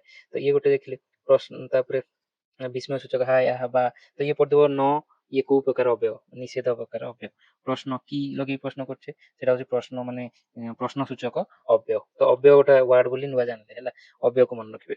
ସେମିତି ବିଭକ୍ତିରେ ଆମେ ସର୍ବନାମ, କ୍ରିୟାପଦ ଏସବୁ ତ ଦେଖୁଛେ ହିଁ, ନାମ ପଦ ଏ ସବୁ ଜାଣିଲେ, ସବୁ କେମିତି ପାଞ୍ଚ ଭାଗରେ ହୁଏ। ତାପରେ ଧାତୁ, ଧାତୁ ମୂଳ ଶବ୍ଦରେ ପ୍ରତ୍ୟୟ ଲାଗିଲେ ଧାତୁ ହୁଏ, ତ ପ୍ରତ୍ୟୟ କଣ, ତ ପ୍ରତ୍ୟୟ ବି ସେମିତି ଦି ପ୍ରକାର, କୃତ ପ୍ରତ୍ୟୟ, ତଦ୍ଧିତ ପ୍ରତ୍ୟୟ, ଏରା ସବୁ ପଢିବେ। ତାପରେ କୃତ ପ୍ରତ୍ୟୟଟା କ୍ରିୟାରେ ଲାଗେ ବା ଧାତୁରେ ବର୍ବରେ ଲାଗେ, ତ କୃଦନ୍ତ ହୋଇଯାଏ, ତାକୁ ଯୋଉ ନୂଆ ୱାର୍ଡଟା ଲେଖ ଯୁକ୍ତ ଆ ଲେଖା ହେଲା, ତା ମାନେ କୃତ ପ୍ରତ୍ୟୟ କୋଉଥିରେ ଲାଗିଲା, ଭର୍ବରେ, ଲେଖ ଆ ଲାଗିଲା ତ ଲେଖା। ତ ସେମିତି ପଢିବ ଏକ୍ସାମ ସବୁ, ଆର ସବୁ ଏକ୍ସାମ୍ପଲ ପଢିବ, କେମିତି ତିଆରି, ଲେଖାଟା କେମିତି ତିଆରି ହେଇଛି, ମନେ ରଖିବେ ଲେଖ ଯୁକ୍ତ ଆ ନୁହେଁ, ଲେଖ ଯୁକ୍ତ ଆ। ତ କାହିଁକି ତିଆରି ହେଇଛି, ୱାର୍ଡ ଫର୍ମେସନ ସବୁ କରାହଉଛି, ଡିଫରେଣ୍ଟ ୱାର୍ଡ ହେଲା। ଲେଖ ତ ଆମେ ଜାଣିଛେ, ଲେଖ ଗୋଟେ ଆଗରୁ ଅଛି, ବଟ ଲେଖା ହେଇଗଲା। ତାପରେ ତୁମ ଲେଖା ଚିଠି, ତ ଲେଖା ଚିଠି, ଲେଖା ଗୋଟେ କଣ ହେଇଗଲା, କ୍ରିୟାଜ ବିଶେଷଣ ହେଇଗଲା। କେମିତି କ୍ରିଏଟ କରାହଉଛି, କୃତ ପ୍ରତ୍ୟୟ ଲାଗିକି। ସେମିତି ତଦ୍ଧିତ ପ୍ରତ୍ୟୟ ବି ଲାଗିପାରେ, ତାଙ୍କ ଭିତରେ ଡିଫରେନ୍ସ କଣ, ଏଇଟା ଭର୍ବ କୁ ଲାଗେ, ଏଇଟା ନାଉନ କୁ ଲାଗେ। ନାଉନ କଣ ବିଶେଷ୍ୟ, କଣ ଧର୍ମରୁ ଧାର୍ମିକ, ଲେଖ ହଉଛି ଗୋଟେ ଭର୍ବ, କିନ୍ତୁ ଧର୍ମ ହଉଛି ଗୋଟେ ବିଶେଷ୍ୟ, ତ ତାକୁ ବିଶେଷ୍ୟଜ ବିଶେଷଣ କହନ୍ତି, ତ ତଦ୍ଧିତ ଶବ୍ଦ। ତ ଏଇ ସବୁ ପ୍ରକାର ଆପଣଙ୍କୁ ପଢିବାକୁ ପଡିବ ହେଲା। ତ କୃତ ପ୍ରତ୍ୟୟ ଦ୍ଵାରା ଧାତୁର ପରିବର୍ତ୍ତନ ତିନି ପ୍ରକାର ହୁଏ। ପଢିଥିଲା ଏଥର ଆଗମ, ମାନେ ନୂଆ ଆଡିସନ କରିପାରିବ, ଉଠି ଥିବା ଲୋପ ହେଇପାରୁଛି, ଦିଆରେ ଦେ ଯୁକ୍ତ ଆ ଦିଆ ହେଇଗଲା, କିଛିଟା ଜିନିଷ ଏଠି ଦେଟା ଏଟା ଡିଲିଟ ହେଇଗଲା, ତ ଲୋପ ପାଇଗଲା। ଆଦେଶ ମାନେ ରିପ୍ଲେସମେଣ୍ଟ, ଭାଙ୍ଗ ଯୁକ୍ତ ଆ ବାହାଟା ଯାଇକି ଭଙ୍ଗା, ଏମିତି। ତ ଇଏ ତିନି ପ୍ରକାର ହେଇପାରେ, ତ ଏଇ ସବୁ କ୍ୱେଶ୍ଚିନ୍ ଏଇଠୁ ହିଁ ସବୁ ଆସୁଛି ଦେଖନ୍ତୁ। ତାପରେ କ୍ରିୟା ବିଶେଷଣ, ମୁଁ ଯୋଉ କହିଲି କ୍ରିୟା ବିଶେଷଣ କଣ, ଯିଏ କ୍ରିୟାକୁ ବିଶେଷିତ କରେ ହେଲା, କ୍ରିୟାକୁ ବିଶେଷିତ କରେ। ଯେମିତି କାଳବାଚକ, ସ୍ଥାନବାଚକ, ପ୍ରକାରବାଚକ, ଏମିତି ପଢିଲେ ହବନି। ଆ ସହିତ ଏକ୍ଜାମ୍ପଲ, କାଳବାଚକ କେତେଟା ଏକ୍ଜାମ୍ପଲ, ସ୍ଥାନବାଚକ କେତେଟା ଏକ୍ଜାମ୍ପଲ, ତାକୁ ଆପଣ ପଢିବେ। ପୁନରାବର୍ତ୍ତିବାଚକ ଫ୍ରିକ୍ୱେନ୍ସି ହେଲା, ସେ ବାରମ୍ବାର ଯାଏ, ବାରମ୍ବାର ଯାଏ, ପୁନରାବର୍ତ୍ତିବାଚକ, ସ୍ୱୀକୃତିବାଚକ, ନିଷେଧବାଚକ, ଏସବୁ ଏକ୍ଜାମ୍ପଲ ଆପଣ ପୁରା ମନେ ରଖିବାକୁ ପଡିବ। ଯେବେ ପ୍ରାକ୍ଟିସ କରୁଛନ୍ତି ଆ ଉପରେ ଧ୍ୟାନ ଦେବେ ହେଲା। ତ ବିଶେଷଣ ଆଉ କ୍ରିୟା ବିଶେଷଣ ଭିତରେ କଣ ଡିଫରେନ୍ସ କହିଲି, ଭଲ ପିଲା ସେ ଭଲ ଭାବେ ପଢେ, ତ ପଢେକୁ ବି ବିଶେଷିତ କଲା, ପିଲାକୁ ବି ବିଶେଷିତ କଲା, ତ ଏଇଟା ସବୁ ଜାଣିଲେ। ତ ଏଇଠି ମୁଁ ଗୋଟେ ଏକ୍ଜାମ୍ପଲ, ଏହି ଦୁଇ ଜଣ ଅତ୍ୟନ୍ତ ପରିଶ୍ରମୀ ଛାତ୍ର ଆଜି ବହୁତ ଧୀରେ ବିଦ୍ୟାଳୟରେ ନୂଆ ବହିଟିକୁ ଅତ୍ୟନ୍ତ ମନୋଯୋଗର ସହ ପଢୁଛନ୍ତି। କେମିତି ଅତ୍ୟନ୍ତ ମନୋଯୋଗର ସହ, ଏ ସବୁ ପ୍ରକାର ମୁଁ କ୍ରିୟା ବିଶେଷଣ, କ୍ରିୟାଜ ବିଶେଷଣ ଆଉ ବିଶେଷଣ ଭିତରେ ଡିଫରେନ୍ସ ପାଇଁ କହିଛି। ଏଇଟା ଆପଣ ଏଠୁ ଟିକେ ଦେଖିଦେବେ। ତ ଏମିତି କେମିତି ପଢିବେ ମୁଁ ସେଇଟା କହୁଛି। ବାକ୍ୟ, ବାକ୍ୟ ସେମିତି ଗଠନ ଅନୁସାରେ ସରଳ, ଯୌଗିକ, ଜଟିଳ। ଯୌଗିକ ମାନେ କଣ, ଓ ଏବଂ କଞ୍ଜକ୍ସନ ଯୋଉ କହୁଛନ୍ତି ସେ ଯିଏ ଲାଗିଥିବ ଯୌଗିକ ସିମ୍ପଲ। ଜଟିଳ ମାନେ ଗୋଟେ ମେନ୍ କ୍ଲୋଜ ଯାହା ତାହା ଏମିତି ଲାଗିକିରି। ଓ ଏବଂ ତମେ ପୁରା ଅଲଗା ଭାବେ ପାର୍ଟିସନ କରିପାରିବେନି। ଯେ ଯେପରି କର୍ମ କରେ ସେ ସେପରି ଫଳ ପାଏ, ତ ଆପଣ ଅଲଗା କହିପାରିବେନି ସେ ସେପରି ଫଳ ପାଏ, ତାର କିଛି ମିନିଂ ନାହିଁ। ଆଉ ଯେ ଯେପରି କର୍ମ କରେ ତାର କିଛି ମିନିଂ ନାହିଁ, ତ ସେଗୁରା ସବୁ ଜଟିଳ। ଯୌଗିକ ମାନେ ଦିଟା ଅଲଗା ଅଲଗାକୁ ଓ ଏବଂ ଦ୍ୱାରା ଆମେ ଯୋଡିଛେ ହେଲା ଇଏ। ତ ଏଥିରେ ଗୋଟେ ଜଟିଳରେ ମେନ୍ କ୍ଲୋଜ ଥିବ, ଆଉ ଗୋଟେ ମେନ୍ କ୍ଲୋଜ ବା ସବଅର୍ଡିନେଟ କ୍ଲୋଜ ଥିବ। ସେମିତି କ୍ରିୟା ଅନୁସାରେ ସକର୍ମକ ବାକ୍ୟ, ଅକର୍ମକ ବାକ୍ୟ, ଏଇଟା ମୁଁ କହିଦେଲି। ଅର୍ଥ ଅନୁସାରେ ବିଧାନାତ୍ମକ, ଆସର୍ଟିଭ, ପ୍ରଶ୍ନବାଚକ, ଆଜ୍ଞାସୂଚକ, ଏ ବାକ୍ୟ ଏଗୁରା ସବୁ ଆପଣ ଜାଣିଛନ୍ତି। ତ ଏଇ ଯୋଉ ଯୌଗିକ ଜଟିଳ ସବୁବେଳେ ପକେଇ ହେଲା ଇଏ କଣ। ତାପରେ ବାଚ୍ୟ, କର୍ତ୍ତୃବାଚ୍ୟ ବା ଆକ୍ଟିଭ ଭଏସ। ଆମେ ଆକ୍ଟିଭ ଭଏସ ସବୁବେଳେ ଜାଣୁଛୁ ଇଂଲିଶରେ, ବଟ୍ ତାକୁ କର୍ତ୍ତୃବାଚ୍ୟ କହୁଛେ ବୋଲି, କର୍ତ୍ତା ହଉଛି ଫୋକସ ବୋଲି, ସେଇଟାକୁ ଆମକୁ ମାନେ ଓଡିଆରେ ବି ଜାଣିବାର ଅଛି। ଆମେ ଇଂଲିଶ ଜାଣିଥିବା, ଓଡିଆ ଜାଣିଥିବା, ଆମର ହେଇଯିବ। କର୍ମବାଚ୍ୟ ଅଛି ପାସିଭ ଭଏସ। କେମିତି ରାମ ଘର ତିଆରି କଲା, ତ ଏଠି କର୍ତ୍ତା କିଏ, ରାମ, ତ ଏଇଟା ହଉଛି କର୍ତ୍ତୃବାଚ୍ୟ। ଘର ରାମଙ୍କ ଦ୍ଵାରା ତିଆରି ହେଲା, ତ ଏଠି ଫୋକସ କାହା ହେଲା, କର୍ମ ଉପରେ। କର୍ମ ରାମଙ୍କର ହଉଛନ୍ତି, ଏଠି ଘର ଉପରେ ଫୋକସ କରାଗଲା, ତ ଏଇଟା ହଉଛି କର୍ମବାଚକ ଶବ୍ଦ। ତ ଏଇଠି ମୁଁ ପୁରା ଡେଫିନେସନ ଦେଇଦେଇଛି, ଗୋଟେ ଡିଫରେନ୍ସ କହିଦେଇଛି, ଏଇଟା ଟିକେ ଦେଖିବେ। ଓକେ, ଦେନ୍ ସେଇ ୱାର୍ଡକୁ ପୁରା ଆସିଲି ପୁଣି, ତା ଦେହରେ କଣ କଣ ଅଛି ଏଠି ପୁରା ଦେଇଛି ଦେଖନ୍ତୁ। ରାମ, ରାମ କଣ, ଗୋଟେ ବିଶେଷ୍ୟ, ଗୋଟେ କର୍ତ୍ତା, ଉଦ୍ଦେଶ୍ୟ। ଫାଷ୍ଟ କହିଲି ଦି ୱାର୍ଡର, ଗୋଟେ ବାକ୍ୟର ଦିଟା ଜିନିଷ, ଗୋଟେ ଉଦ୍ଦେଶ୍ୟ, ଗୋଟେ ବିଧେୟ। ଯାହା ଉଦ୍ଦେଶ୍ୟରେ କରାଯାଇଛି ସେ ହେଲା ଉଦ୍ଦେଶ୍ୟ। ଆଜି, ଆଜି ହଉଛି କାଳବାଚକ କ୍ରିୟା ବିଶେଷଣ। କ୍ରିୟା ବିଶେଷଣଟା ଏଇଟା ହେଲା। ଏଠି ହଉଛି କାହିଁକି କ୍ରିୟା ବିଶେଷଣ, ନା ସେ କୌଣସି ବିଶେଷ୍ୟ ବା ସର୍ବନାମକୁ ବିଶେଷିତ କରୁନାହିଁ। ଆଜି ବହୁତକୁ ସେ କରୁଛି, ବହୁତର କାଳକୁ ସେ ଦର୍ଶଉଛି। ବହୁତ ମାନେ ଧୀରେର ହେଲା। ପରିମାଣ ବାଚକ, ବହୁତ ମାନେ ପରିମାଣ ବାଚକ, କିନ୍ତୁ କ୍ରିୟା ବିଶେଷଣ। କ୍ରିୟା ବିଶେଷଣ କଣ ପାଇଁ, ବିକଜ ସେ ବିଶେଷଣ ନୁହେଁ ହେଲା। କାହା ଗୋଟେ ତ ବଢଉଛି, ବିଶେଷଣକୁ ମାନେ ସର୍ବନାମ ଆଉ ବିଶେଷ୍ୟକୁ ବଢଉନି, ସେଥିପାଇଁ କ୍ରିୟା ବିଶେଷଣ। ଧୀରେ, ପ୍ରକାର ବାଚକ, କେମିତି ଯାଉଛି ଧୀରେ, ଧୀରେ ହଉଛି ପ୍ରକାର ବାଚକ କ୍ରିୟା ବିଶେଷଣ। ନିଜ, ମୁଁ କହିଲି ସର୍ବନାମ। ନିଜ ମାନେ ସେ କହିଲା ରାମ ଆଜି ବହୁତ ଧୀରେ ନିଜକୁ, ରାମ ବଦଳରେ ନିଜକୁ, ରାମ ଆଜି ବହୁତ ଧୀରେ ରାମକୁ, ଆମେ ରାମକୁ ଅଡ ଶୁଭୁଛି, ତା ବଦଳରେ ନିଜେ ୟୁଜ କଲେ, ତ ସେଥିପାଇଁ ସେ ନିଜ ବାଚକ ସର୍ବନାମ। ସର୍ବନାମର ପ୍ରକାର ଭେଦ ଦେଖିବେ କେତେ ପ୍ରକାର। ଏଠି ନିଡ ବେସ୍ଡ ଷ୍ଟଡିଟା ଆମେ କରୁଛେ। ନିଜ ବନ୍ଧୁର, ନିଜ ବନ୍ଧୁର, ବନ୍ଧୁର ର ଲାଗିଲା ମାନେ ଆମେ କହିଲେ ଏଇଟା କଣ ବିଭକ୍ତି ହବ, ତ ଏଇଟା ଷଷ୍ଠୀ, ର ମାନେ ଷଷ୍ଠୀ। ଆଉ ବନ୍ଧୁର ପୁଅକୁ, ଏଠି ବନ୍ଧୁର କ୍ରିୟା ସହିତ କି ସମ୍ପର୍କ ନାହିଁ, ସେଥିପାଇଁ ସମ୍ବନ୍ଧ ପଦ ହେଇଗଲା। ଠିକ ଅଛି, ଇଏ ଗୋଟେ ବିଶେଷ୍ୟ ପଦ ପ୍ରକୃତି ଗୁଡିକ ବିଶେଷଣ। ବନ୍ଧୁର ପୁଅକୁ କହିଲା ମାନେ ଏଇଟା ବିଶେଷ୍ୟ ପଦ ପ୍ରକୃତିକ ବିଶେଷଣ, ଏଇଟା ନ କହିଲେ ଚଳିବ। ତାପରେ ଆସିଲା ପୁଅକୁ, ପୁଅକୁ ଲାଗିଛି ଚତୁର୍ଥୀ ବିଭକ୍ତି। ହଉ, ଏଠି ଦେଖିଲା ସମ୍ପ୍ରଦାନ କାରକ ବି ହେଇପାରେ, କାହିଁକି ଆମେ ପଚାରିଛେ କାହାକୁ ହେଲା, ମାନେ ଏଠି ଏଇଟା ଯୋଉ ଦେଖନ୍ତୁ, କାହାକୁ ପ୍ରଶ୍ନ କଲେ କଣ ହବ, ସମ୍ପ୍ରଦାନ, ତ ଏଇଟା ହେଇଗଲା ସମ୍ପ୍ରଦାନ କାରକ, ଏଇଟା ହେଇଗଲା ସମ୍ପ୍ରଦାନ କାରକ। ସେମିତି କୋଉଠୁ, ଉପାଦାନ କାରକ, ସୋର୍ସ କଣ ସେଇଟା, ଆଉ ପଞ୍ଚମୀ ବିଭକ୍ତି, ରୁ ମାନେ ପଞ୍ଚମୀ ବିଭକ୍ତି, ତ ବିଭକ୍ତି କାରକ ଆମେ ସବୁ ଡିସାଇଡ କଲେ। ନୂଆ ବିଶେଷଣ, ସିମ୍ପଲ ନୂଆ, ନୂଆ କଲମରେ, ତ ଏଠି ରେ ଲାଗିଲା। ଅରିଜିନାଲ ୱାର୍ଡ ତ ଅଛି, ଆଉ ରେ ବି ହଉଛି। ଆମେ ଏଠି ବାକ୍ୟରେ ସବୁ ଶବ୍ଦର ପ୍ରକାର ଭେଦ, ଆମେ ମୂଳକୁ ଧାତୁକୁ ଏଠି ପଢୁନେ ହେଲା, ଧାତୁରୁ ଶବ୍ଦ ଗଠନ ପଢୁନେ। କଲମଟା ରେ ଲାଗିଛି ମାନେ ସପ୍ତମୀ ବିଭକ୍ତି, ଆଉ କଲମଟା ହଉଛି କଣ, କରଣ କାରକ, ତ ଇଏ କରଣ କାରକରେ ସପ୍ତମୀ ବିଭକ୍ତି। କୋଉଥିରେ, କଲମରେ, ତ ଇଏ ତାକୁ ବିଶେଷିତ କଲା ନୂଆ, ତ ନୂଆ ହେଇଗଲା ବିଶେଷଣ ଡାଇରେକ୍ଟ। ବିଦ୍ୟାଳୟରେ, କୋଉଠାରେ, ବିଦ୍ୟାଳୟ ରେ ଲାଗିଲା ମାନେ ସପ୍ତମୀ ବିଭକ୍ତି, ଆଉ କୋଉ କୋଉ ଜାଗା ସ୍ଥାନ ହେଲା ମାନେ ଅଧିକରଣ କାରକ, ସିମ୍ପଲ। ସୁନ୍ଦର, ସୁନ୍ଦର ଚିଠିକୁ ବିଶେଷିତ କଲା, ତ ଇଏ ଗୋଟେ ବିଶେଷଣ। ଚିଠି କଣ, କର୍ମ, ମୁଖ୍ୟ କର୍ମ। କାହିଁକି ନା କଣ ପ୍ରଶ୍ନ କଲେ ଯାହା ଆସିବ ସେ ହଉଛି ମୁଖ୍ୟ କର୍ମ, ସିମ୍ପଲ। ତ ଇଏ କଣ, କାହାକୁ ଦେଖନ୍ତୁ ଏଇଠି ଗୋଟେ ଲେଖିଛି ଗୌଣ କର୍ମ, ବନ୍ଧୁର ପୁଅକୁ, ଏଇଠି ଗୌଣ କର୍ମ ଲେଖିଛି, କାହିଁକି ନା କାହାକୁ କ୍ୱେଶ୍ଚିନ୍ କଲେ ଯାହା ଆନ୍ସର ହବ ସେ ହଉଛି ଗୌଣ କର୍ମ। ତ ଏଇଥିରେ ଆମେ ବିଭିନ୍ନ କର୍ମ, ବିଶେଷ୍ୟ, ବିଶେଷଣ, ତାପରେ ବିଭକ୍ତି, କାରକ ସବୁ ଜାଣିଗଲେ। ଲେଖିଦେଲା, ଏଇଠି ଦେଖନ୍ତୁ କ୍ରିୟା ଆମେ ଦି ପ୍ରକାର ପଢିଲେ, ଯୌଗିକ କ୍ରିୟା। ତ ଏଠି ସକର୍ମକ କ୍ରିୟା, କାହିଁକି ନା ତାର କର୍ମ ଅଛି, ଦିଟା କର୍ମ ଅଛି। ତ ଦିଟା ଅଛି ଦ୍ୱିକର୍ମକ। ଲେଖି ଆମେ ଅସମାପିକା, ଲେଖିରୁ କିଛି ଆମେ ଜାଣିପାରୁନାହିଁ। ପାଷ୍ଟ ତାର କାଳ ବଚନ ତ ଅସମାପିକା, ଦେଲା ସମାପିକା କ୍ରିୟା ହେଲା। ତ ଯେହେତୁ ମିଶିକି ଅଛି ଯୌଗିକ କ୍ରିୟା, ତ ଏଇ ସବୁ ଜିନିଷକୁ ଆମକୁ ଟିକେ ବୁଝିବାକୁ ପଡିବ। ଆର କଣ ଯୌଗିକ କ୍ରିୟା ମାନେ, କାହିଁକି ନା ଏଠି କ୍ରିୟା ପ୍ଲସ କ୍ରିୟା ମିଶିକି ଅଛି। ଏଠି ଯଦି ଅଲଗା କିଛି ଥାନ୍ତା ମାନେ ନାଉନ ପ୍ଲସ ଭର୍ବ, ସେଟା ହଉଥାନ୍ତା କଣ ମିଶ୍ର କ୍ରିୟା, କିନ୍ତୁ ଏଟା ଯୌଗିକ କ୍ରିୟା। ତ ଏଇ ସବୁ ଆମକୁ ପତା ଲାଗିବାର ଅଛି, ଏକ୍ସାମ୍ପଲ ମାଇଣ୍ଡରେ ଅଛି। ତ ଏଇ ସବୁ ଜିନିଷ ଜାଣିଦେଲେ ଆମକୁ ସବୁ ଚିହ୍ନଟ ହେଇଯିବ। ଏଇଠି ଠିକ ଶବ୍ଦ, ଏଇଟା ହେଇଗଲା ଭୋକାବ ହେଲା। ଏଇଟା ଘୋଷିବାକୁ ପଡିବ ଆମକୁ। ଏଇଟା ଏଇ ଯେ କୋଟା ପୁରା କେତେଟା ପଡିଲା, 10ଟା ପଡିଗଲା ଭୋକାବ, ଠିକ ଅଛି। ଏଇଟା ଆମେ ଘୋଷିବା।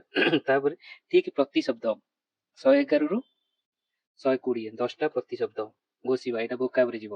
ତାପରେ ଦେଖନ୍ତୁ ନିର୍ଦ୍ଦେଶ ପ୍ରଶ୍ନ ବିପରୀତ ଶବ୍ଦ କେତେଟା ଗଲା, 130 ପର୍ଯ୍ୟନ୍ତ, 10ଟା ଭୋକାବ। ତ ଭୋକାବ ପଡିଗଲା 30ଟା। 100ରୁ 30 ଇଜ ନଟ୍ ମାନେ ସ୍ମଲ୍ ଆମାଉଣ୍ଟ, ଏଇଟାକୁ ପୁରା ଆପଣ ଘୋଷିବାକୁ ପଡିବ। କିନ୍ତୁ ଏଇଟା ମନେ ରଖିବେ 100ରୁ 30 ପଡିଛି ସେଇ ପର୍ଯ୍ୟନ୍ତ, ତାମାନେ ଆଉ 70 କମ ପଡିଲା। ଦେଖନ୍ତୁ କର୍ତ୍ତା ପଦର ପୁରୁଷ ବଚନ ଅନୁସାରେ କ୍ରିୟାପଦର କୋଉଟା ପରିବର୍ତ୍ତନ ହୁଏ। ତ ଏଇଟା ହଉଛି କର୍ତ୍ତା କ୍ରିୟା ସାମଞ୍ଜସ୍ୟ। କର୍ତ୍ତା ପଦ ଆମେ ଜାଣିଲେ ଫାଷ୍ଟ ମୁଖ୍ୟ କର୍ତ୍ତା ଯିଏ କାମ କରେ, କ୍ରିୟା ସହିତ ଡାଇରେକ୍ଟ ଜଡିତ। ପୁରୁଷ ଓ ବଚନ ଅନୁସାରେ କ୍ରିୟାପଦର ପରିବର୍ତ୍ତନ ହୁଏ କି ନାହିଁ। ଡ୍ୟାସ ର ପରିବର୍ତ୍ତନ ହୁଏ, କେବଳ ପୁରୁଷ କେବଳ ବଚନ, ଏସବୁରେ କଣ ଆପଣ ଏଇଟା କଣ ମନେ ପକେଇବେ, ଡେଫିନେସନ ମନେ ପକେଇବେ ନା କଣ, ନା ଏଇଟା ଏକ୍ସାମ୍ପଲ ମନେ ପକେଇବେ। ମୁଁ ଏଇଟା କର୍ତ୍ତା ଆଉ କ୍ରିୟାପଦ ପଚାରୁଛି, କଣ ମୁଁ ବା ରାମ, ମୁଁ ହଉଛି କଣ ସର୍ବନାମ, ରାମ ହଉଛି ରାମ ଖାଇଲା। କର୍ତ୍ତା ପଦର ପୁରୁଷ ବଚନ କ୍ରିୟାପଦର ଚେଞ୍ଜ ହଉଛି କି ନାହିଁ। ରାମ ବଦଳରେ ମୁଁ କହିବି କର୍ତ୍ତାର ପୁରୁଷ ଆଉ ବଚନ ବହୁ ବଚନ ମୁଁ କରିଦେବି, ରାମ ଓ ସାମ। ବହୁ ବଚନ ହେଇଗଲେ ଖାଇଲା ହବ କି, ଖାଇଲେ, ତା ମାନେ ପରିବର୍ତ୍ତନ ହଉଛି। ତ କଣ ଚେଞ୍ଜ ହଉଛି, କର୍ତ୍ତା ପଦର ପୁରୁଷ ଓ ବଚନ ଅନୁସାରେ କ୍ରିୟାପଦର ଉଭୟ ପୁରୁଷ ଓ ବଚନ ବଦଳନ୍ତି। ତ ଏଠି କେବଳ ପୁରୁଷ କେବଳ ବଚନ ନୁହଁ, ଏଟାକୁ ଏକ୍ସାମ୍ପଲ ମାଇଣ୍ଡକୁ ଆସିବାର ଅଛି। ତ ଏଇଟା ଏକ୍ସାମ୍ପଲ ଥ୍ରୋରେ ହିଁ ଜଷ୍ଟିଫାଏ କରିବେ। ସେଇଟା ଗୋଟେ ପ୍ରତ୍ୟହ ଈଶ୍ୱରଙ୍କ ଉପାସନା କରିବା ବିଧେୟ। ଉକ୍ତ ବାକ୍ୟରେ ଉପରୋକ୍ତ ଈଶ୍ୱରଙ୍କ ପଦରେ କେଉଁ କାରକ ସମ୍ବନ୍ଧ ପ୍ରକାଶିତ। ଏଠି କଣ ପୂଜା କରିବା କଥା, ଈଶ୍ୱରଙ୍କର ପୂଜା କରିବା କଥା। ତ ସେଇ ଅନୁସାରେ ଏଇଟା କର୍ମପଦ। ତ ଏସବୁ ଜିନିଷ ବୁଝିଗଲେ ଆପଣଙ୍କର ବହୁତ ସାରା ଜିନିଷ ଯୋଉ ବିଶେଷଣ ଗଲା, ଗୋଟେ 3 ମାସର ଦରମା, ଏଇ ମାସର ପଦର ସମ୍ବନ୍ଧ, ମାସଟା କଣ ପଦର ସମ୍ବନ୍ଧ ମାନେ ପାର୍ଟ ଅଫ ସ୍ପିଚ ପଚାରୁଛି। 3 ମାସର ଦରମା, ଏଠି ହଉଛି ଆମର ଯୋଉ ସମୟବାଚକ କାଳ ସୂଚକ ବିଶେଷଣ ହେଲା। ଏଇଟା ତ ପବନ ଅତି ଧୀରେ ବହୁଅଛି, ଦେଖ ବହୁଅଛି କୁ ଧୀରେ ଇଏ କରିଛି, ପଚାରୁଛି ଉକ୍ତ ବାକ୍ୟରେ କେଉଁଠି କ୍ରିୟା ବିଶେଷଣର ବିଶେଷଣ। ଆମର ଅଛି କ୍ରିୟା ବିଶେଷଣ, ବିଶେଷଣ, କ୍ରିୟା ବିଶେଷଣ, କ୍ରିୟା ବିଶେଷଣର ବିଶେଷଣ। ଏଇଟା ସାରସ୍ୱତ ବହିରେ ଦେଇଛି ବି, ମାନେ ଯିଏ କ୍ରିୟା ବିଶେଷଣକୁ ବିଶେଷିତ କରୁଛି କିଏ, ଏଇଟା ହେଲା କ୍ରିୟା, ତାକୁ ବିଶେଷିତ କଲା କିଏ, ଧୀରେ, ତ ଧୀରେ ହେଲା କ୍ରିୟା ବିଶେଷଣ। ତାର ଅତି ଧୀରେ, ଅତି ହଉଛି ତାର, ତ ଅତି ହେଇଗଲା କ୍ରିୟା ବିଶେଷଣର ବିଶେଷଣ। ସିମ୍ପଲ ଜିନିଷ ଆମେ ବୁଝିଗଲେ ଏସବୁ ଜିନିଷକୁ ବହୁତ ଆନାଲାଇଜ, ତ ଏଇ ଆନାଲାଇଜ ବାଲା କ୍ୱେଶ୍ଚିନ୍ ବହୁତ ପକେଇଛି। ସେଥିପାଇଁ ବାକ୍ୟରେ ସମାପିକା କ୍ରିୟାପଦ ସବୁବେଳେ ବାକ୍ୟର ଶେଷରେ ରୁହେ, ଠିକ ନା ଭୁଲ, ଠିକ। ଆମେ ସବୁବେଳେ ସମାପ୍ତରେ ହିଁ ରହିଲେ ହିଁ ସେଟା ହବ। ମୁଁ ଖାଇ ଆସିଲି ବା ମୁଁ ଖାଇ ସାରିଛି, ତ ମୁଁ ଏମିତି ହବନି ମୁଁ ସାରିଛି ଖାଇ, ଭୁଲ ହବ, ଖାଇ ସାରିଛି ସବୁବେଳେ। ତ ଏଇଟା ଏକାଧିକ ପଦରେ ପ୍ରକାଶିତ କ୍ରିୟାକୁ କଣ କୁହାଯାଏ, ଏକାଧିକ ପଦରେ ଯୋଉଟା ପ୍ରକାଶ ହେଇଥିବ କ୍ରିୟା ତାକୁ କୁହନ୍ତି ମିଶ୍ର କ୍ରିୟା, ସିମ୍ପଲ। ତାପରେ ଓଡିଆ ଭାଷାରେ କର୍ତ୍ତାର ଲିଙ୍ଗ ମତେ କ୍ରିୟାର ପରିବର୍ତ୍ତନ, କର୍ତ୍ତାର ଲିଙ୍ଗ ମତେ କ୍ରିୟାର ପରିବର୍ତ୍ତନ, ରାମ ଗଲା, ସୀତା ଗଲା, ସୀତା ତ ଇଏ ହବନି, ତାମାନେ ଆମେ ଜାଣିଲେ କଣ ପରିବର୍ତ୍ତନ ହୁଏ ନାହିଁ, ସିମ୍ପଲ। ଖେଳୁଅଛି ଯଦି ଏମିତି ଦେଇଛି ବିଶେଷ କ୍ଷେତ୍ରରେ ହୋଇଥାଏ, ତାମାନେ କିଛିଟା କେସ୍ ଆଉ କିଛିଟା କେସ୍ ନେଇକି ଯିବି ହେଲା। ତ ସ୍ତ୍ରୀଲିଙ୍ଗ ପୁଲ୍ଲିଙ୍ଗ କଲେ ହୁଏ, କର୍ତ୍ତା ହୁଏ ନାହିଁ। ଖେଳୁଅଛି, ତାପରେ ଗୁଣବାଚକ ବିଶେଷର ବହୁ ବଚନ କରାଯାଏ। ଗୁଣବାଚକ ବିଶେଷର ଏଠି ଆମକୁ ଏକ୍ସାମ୍ପଲ ମାଇଣ୍ଡକୁ ଆସିବାର ଅଛି। ଏକ୍ସାମ୍ପଲ ପାଇଁ ଆପଣ ବହୁତ ସାରା ପ୍ରାକ୍ଟିସ କରିବା ଦରକାର। ଏବେ ମୁଁ ଗୋଟେ ନିଡ୍ ଆପଣଙ୍କୁ ଦେଇଥିଲି, ତ ଏମିତି ସବୁ ପଢେଇଲେ ଆପଣ ସେଇ ହିସାବରେ ପଢିବେ। ଗୁଣବାଚକ ବିଶେଷ ଯେହେତୁ ଏକ୍ସାମ୍ପଲ ମନେ ରଖିବେ। ଗୁଣବାଚକ ମନେକର ସତ୍ୟ ହେଲା, ସତ୍ୟ ବା ମାନେ ହୁଏନି, ତ ଜେନେରାଲି କରାଯାଏ ନାହିଁ। ତ ଏଠି ମାଇଣ୍ଡକୁ ଆସିଗଲେ ହବ, ଯଦି ମାଇଣ୍ଡକୁ ଏକ୍ସାମ୍ପଲ ନ ଆସୁଛି ଆପଣ କିଛି କରିପାରିବେ ନାହିଁ। ବାକ୍ୟ ମଧ୍ୟରେ ଡ୍ୟାସ ସର୍ବନାମ ପରସ୍ପରକୁ ଅପେକ୍ଷା କରନ୍ତି, କୋଉ ସମ୍ବନ୍ଧ ବାଚକ ସର୍ବନାମ, ମୁଁ କହିଲି ସର୍ବନାମ ବା ତମର ବିଶେଷ୍ୟ ଭିତରେ ଯୋଉ ରିଲେସନ ତାକୁ ସମ୍ବନ୍ଧବାଚକ କୁହନ୍ତି। ଖେଳୁଅଛି କ୍ରିୟାପଦରେ ପୁରୁଷ ବଚନ ନିର୍ଣ୍ଣୟ କରେ, ଏଇଟା ତ ଇଜି, ଟେନ୍ସ ଆପଣ କରିଦେବେ। କେଉଁଠି ଦେଶଜ ଚିତୁ, ସେମିତି ଧାତୁର ପ୍ରକାର ଭେଦ ଆଉ ତାର ଆପଣଙ୍କୁ କରିବାକୁ ପଡିବ। ସେମିତି ଧାତୁର ପ୍ରକାର ଭେଦ କଣ, ସେଇଟାକୁ ଟିକେ ସାରସ୍ୱତ ବହିରୁ ଆପଣ ପଢନ୍ତୁ, ତାକୁ ଗୋଟେ ମାଇଣ୍ଡ ମ୍ୟାପ କରନ୍ତୁ। ଧାତୁ ଏତେ ପ୍ରକାର ଫର୍ମ ଅନୁସାରେ ଏତେ ପ୍ରକାର, କୋଉଠୁ ଆସିଛି, ଦେଶଜ ତାର କୋଣ ରେ ତାକୁ ଘୋଷିବେ, ବୈଦେଶିକ କଣ, ବ୍ୟୁତ୍ପନ୍ନ କଣ, ସେ ସବୁ ଦେଖିବେ। ଓକେ, ସେଇଟା ଏଇଟା ଦେଶଜ ଧାତୁ ପଡିଛି, ଏଇଟା କିଛି କରିବା ନାହିଁ, ଏଇଟା ଆପଣ ଘୋଷିବାକୁ ପଡିବ ପୁରା। କେଉଁ କ୍ରିୟାବାଚକ ବିଶେଷ୍ୟରୁ, ବିଶେଷ୍ୟ ଆମେ ଜାଣିଲେ ନାଉନ୍, କ୍ରିୟାବାଚକ ହେଲା, କାଳ ପୁରୁଷ ବଚନ ପଦ ଧାରଣ ମିଳେ ନାହିଁ, ତାହାକୁ କଣ କୁହନ୍ତି? ଆମେ ପଢିଲେ ପୁରା ସାଧ୍ୟ କ୍ରିୟା, ପଢିଲେ ସିଦ୍ଧ କ୍ରିୟା, ସମ୍ପୂର୍ଣ୍ଣ ଦ୍ୱିକର୍ମକ, ଏଗୁରା କିଛି ଆମର ଆଜକା ରିଲେସନ ନାହିଁ। ଦେଖନ୍ତୁ ଏମିତିଆ ପଡୁଛି, ଏଗୁରାକୁ ଟିକେ ଆପଣ ଡେଫିନେସନ କୁ ପଡୁଛି। ଇଂଲିଶରେ ସେମିତି ପଡୁନି, ଇଂଲିଶରେ ଡାଇରେକ୍ଟ ଆପ୍ଲିକେସନ, ଏଠି କିନ୍ତୁ ଥିଓରି ପ୍ଲସ ଆପ୍ଲିକେସନ ପଡୁଛି, ଥିଓରି ବହୁତ ପଡୁଛି। ବିଶେଷ୍ୟ ପଦ ଗୁଡିକ ବିଭକ୍ତି ଯୁକ୍ତ ହେଲେ ବିଶେଷ୍ୟ ପଦର ଆକୃତିରେ, ସେମିତି ବିଶେଷ୍ୟ ପଦ କୁହନ୍ତୁ। ବିଶେଷ୍ୟ ପଦ କିଛି ବି ଗୋଟେ ପରେ, ରାମ ବିଶେଷ୍ୟ, ବିଭକ୍ତି ଆମେ 7ଟା ଦେଖିଲେ, ହଁ କି ନାଇଁ? ତ ରାମର, ତ ତାର ଆକୃତିରେ ପରିବର୍ତ୍ତନ ହେଲା କି ନାହିଁ? ନାଇଁ, ଆକୃତିର ପରିବର୍ତ୍ତନ କିଛି ହୁଏ ନାହିଁ। ତ ଆକୃତି ମାନେ କଣ? ଆକୃତି ପରିବର୍ତ୍ତନ ଗୋଟେ ଆମେ 3 ପ୍ରକାର ପଢିଲେ, ଆଡିସନ, ଡିଲିସନ ଆଉ ରିପ୍ଲେସମେଣ୍ଟ ହୁଏ କି ନାହିଁ? ତ ରାମରେ ତ କିଛି ପରିବର୍ତ୍ତନ ହଉନି, ତ ଏଇଟା ଆମକୁ ବୁଝିବାର ଅଛି, କିଛି ପରିବର୍ତ୍ତନ ଘଟେ ନାହିଁ। ହଳିଆକୁ ଶବ୍ଦର ଗଠନ କ୍ଷେତ୍ରରେ ସରଳ ପ୍ରକୃତି ସହ ପ୍ରତ୍ୟୟ, ତ ପ୍ରତ୍ୟୟ କେମିତି ଯୋଗ ହଉଛି ସେଇଟାକୁ ଆପଣ ଟିକେ ବୁଝିବାକୁ ପଡିବ। ପ୍ରତ୍ୟୟ ଆଉ କିଛିଟା ଅଛି, କିଛିଟା ଜିନିଷ, ସେଟା ଧାତୁରେ ଅସମାପିକା କ୍ରିୟା ବିଭକ୍ତି ହୁଏ କି ନାହିଁ, ତ ସେଇଟାକୁ ଧାତୁରୁ ୱାର୍ଡ କେମିତି ହଉଛି ଶବ୍ଦ, ତା ଦେହରେ ବହୁତ କ୍ୱେଶ୍ଚିନ୍ ପଡୁଛି, ତ ସେଇଟାକୁ ନିହାତି କରିବେ। ମୁଁ କହିଲି ଗ୍ରାମାର ଅବାଉଟ ଶବ୍ଦ ଆଉ ବାକ୍ୟ, ଆମେ ବାକ୍ୟ ବିଷୟରେ ବହୁତ ପଢିଲେ, ବଟ୍ ଧାତୁରୁ ଶବ୍ଦ କେମିତି କ୍ରିଏଟ୍ ହଉଛି ଏଟାକୁ ଆପଣଙ୍କୁ ପଢିବାକୁ ପଡିବ, ସେ ତାକୁ କେମିତି ହଉଛି ସେ ତା ପ୍ରକାର ଡିଫରେନ୍ସ। ତ ମତେ ଯଦି କହିବେ ମୁଁ ଓଡ଼ିଆରେ ଗୋଟେ କ୍ଲାସ୍ ନେଇଯାଇ ପାରିବି ଡିଟେଲରେ, ଟିକେ ଲମ୍ବା କ୍ଲାସ୍ କରିକି, ସେଟା ପରେ, କିନ୍ତୁ ଏଇଟା ମୁଁ ଓଭରାଲ ଆଇଡିଆ ଦଉଛି। ତ ଏଠି ଖାଲି ଜଳ ଧାତୁରୁ ଏଇଟା କଣ ଏକ୍ସାମ୍ପଲ ପଡିଲା, ଠିକ ଅଛି, ଆପ୍ଲିକେସନ କେଉଁଠି ଶୁଦ୍ଧ ପତ୍ର, ଏଇଟା ଆପଣଙ୍କୁ ଶୁଦ୍ଧ ଶବ୍ଦ ଦେଖିବାକୁ ପଡିବ। କୃତ ପ୍ରତ୍ୟୟରେ ସ୍ଥଳ ବିଶେଷରେ ବର୍ଣ୍ଣମାନଙ୍କର ପ୍ରାଧାନ୍ୟତା କେତେ ପ୍ରକାର, ଏଇଟା ମୁଁ କହିଲି 3 ପ୍ରକାର, ଆଡିସନ, ଡିଲିସନ, ରିପ୍ଲେସମେଣ୍ଟ, ଏଇଟା ଡାଇରେକ୍ଟ ପଡିଛି। ତ ଏଇଟା କଣ ଥିଓରି। ସଂସ୍କୃତରୁ ତୃ ପ୍ରତ୍ୟୟ, ଘୋଷ, ଏଇଟା କିଛି ନାହିଁ। ସେମିତି ଦ୍ୱିକର୍ମକ କ୍ରିୟାରେ ସାଧାରଣତଃ କେଉଁ କର୍ମ ଗୌଣ, କେଉଁ କର୍ମ ଗୌଣ, ଯାହା କାହାକୁ ପଚାରିଲେ ଯାହା ହବ ସେ ହଉଛି ଗୌଣ। ତ ଏଇଟା ଜେନେରାଲି କାହାକୁ ମାନେ କଣ, ପ୍ରାଣୀ ବାଚକ ହେଇଥିବ, ତ ଏଇଟା ପ୍ରାଣୀ ବାଚକ। ସ୍ଥାନବାଚକ ପାଇଁ କେଉଁଠାରେ ଆମେ ପ୍ରଶ୍ନ ପଚାରିବାନି, କେଉଁଟି ଅପ୍ରାଣୀ, ଏଇଟା ବି ନାହିଁ। କାଳବାଚକ କେଉଁ ସମୟରେ, କେତେବେଳେ ଆମେ ତ ପଚାରୁନା ଆମେ, ତ ସେଇଟା ପ୍ରାଣୀବାଚକ ହବ। ତ ଏମିତି ସବୁ ଏଇ ଯୋଉ ସର୍ବନାମରେ ବିଭକ୍ତି ଯୁକ୍ତ ହୋଇ ପରିବର୍ତ୍ତିତ ହୋଇଥିବା ପଦକୁ କଣ କୁହନ୍ତି? ସର୍ବନାମ ବିଭକ୍ତି ହେଲେ ବିଶେଷ୍ୟକୁ ବିଶେଷିତ କଲେ ସାର୍ବନାମିକ ବିଶେଷଣ, ବା ତାର ମୋର ବହି ତାର ଘର, ଏସବୁ କହୁଛନ୍ତି। ମୋର ସର୍ବନାମ, ର ଲାଗିଲା କଣ ବିଭକ୍ତି, ବହି, ତ ଏଇଟା ହେଇଗଲା ଗୋଟେ ବିଶେଷଣ, ମୋର ହେଇଗଲା ଗୋଟେ ବିଶେଷଣ। ନିଜେ ବିଭକ୍ତ ହେଲେ ବିଭକ୍ତି ଯୁକ୍ତ ସର୍ବନାମ। ତ ସର୍ବନାମ 2 ପ୍ରକାର, ନିତ୍ୟ ଆକୃତି, ପରିବର୍ତ୍ତିତ ଆକୃତି। ମୁଁ, ସେ, ଏହା ନିତ୍ୟ ଆକୃତି, ପରିବର୍ତ୍ତିତ ମାନେ ମୋର, ମୋତେ, ତାର, ତାକୁ, ଏସବୁ ହେଲା। ସର୍ବନାମ ବିଭକ୍ତି ଯୁକ୍ତ ହେଲା ମାନେ ସେଇଟା ପରିବର୍ତ୍ତିତ ଆକୃତି। ତ ଏମିତି ସବୁ ଟିକେ ଟେକ୍ନିକାଲ ଡିଟେଲରେ ପକଉଛି, ଥିଓରି ଖାଲି କେଉଁ କ୍ରିୟାପଦଟି ପ୍ରଥମ ପୁରୁଷ, ଏଠି ଆପ୍ଲିକେସନ ପକେଇଲା, ତ ଆପ୍ଲିକେସନ କେତେ, ଥିଓରି କେତେ, ଦେଖନ୍ତୁ ଥିଓରି ପୁରା ବହୁତ ଅଧିକା ପଡିବ, ତ ଆପଣଙ୍କୁ ଡିପ୍ ଅଣ୍ଡରଷ୍ଟାଣ୍ଡିଂ ଦରକାର। ତ ସେମିତି ଇଂଲିଶରେ ବି କିଛି କିଛି ଥିଓରିକୁ ବି କରନ୍ତୁ, ଥିଓରି ପକେଇ ଦେଇପାରେ। ବାକ୍ୟରେ କ୍ରିୟାପଦ ସହିତ ଯେଉଁ ପଦର ଅନ୍ୱୟ ନଥାଏ, ସମ୍ବନ୍ଧ ପଦ, 2 ଥର କ୍ୱେଶ୍ଚିନ୍ ପଡିସାରିଲାଣି ସେମ୍ ହେଲା।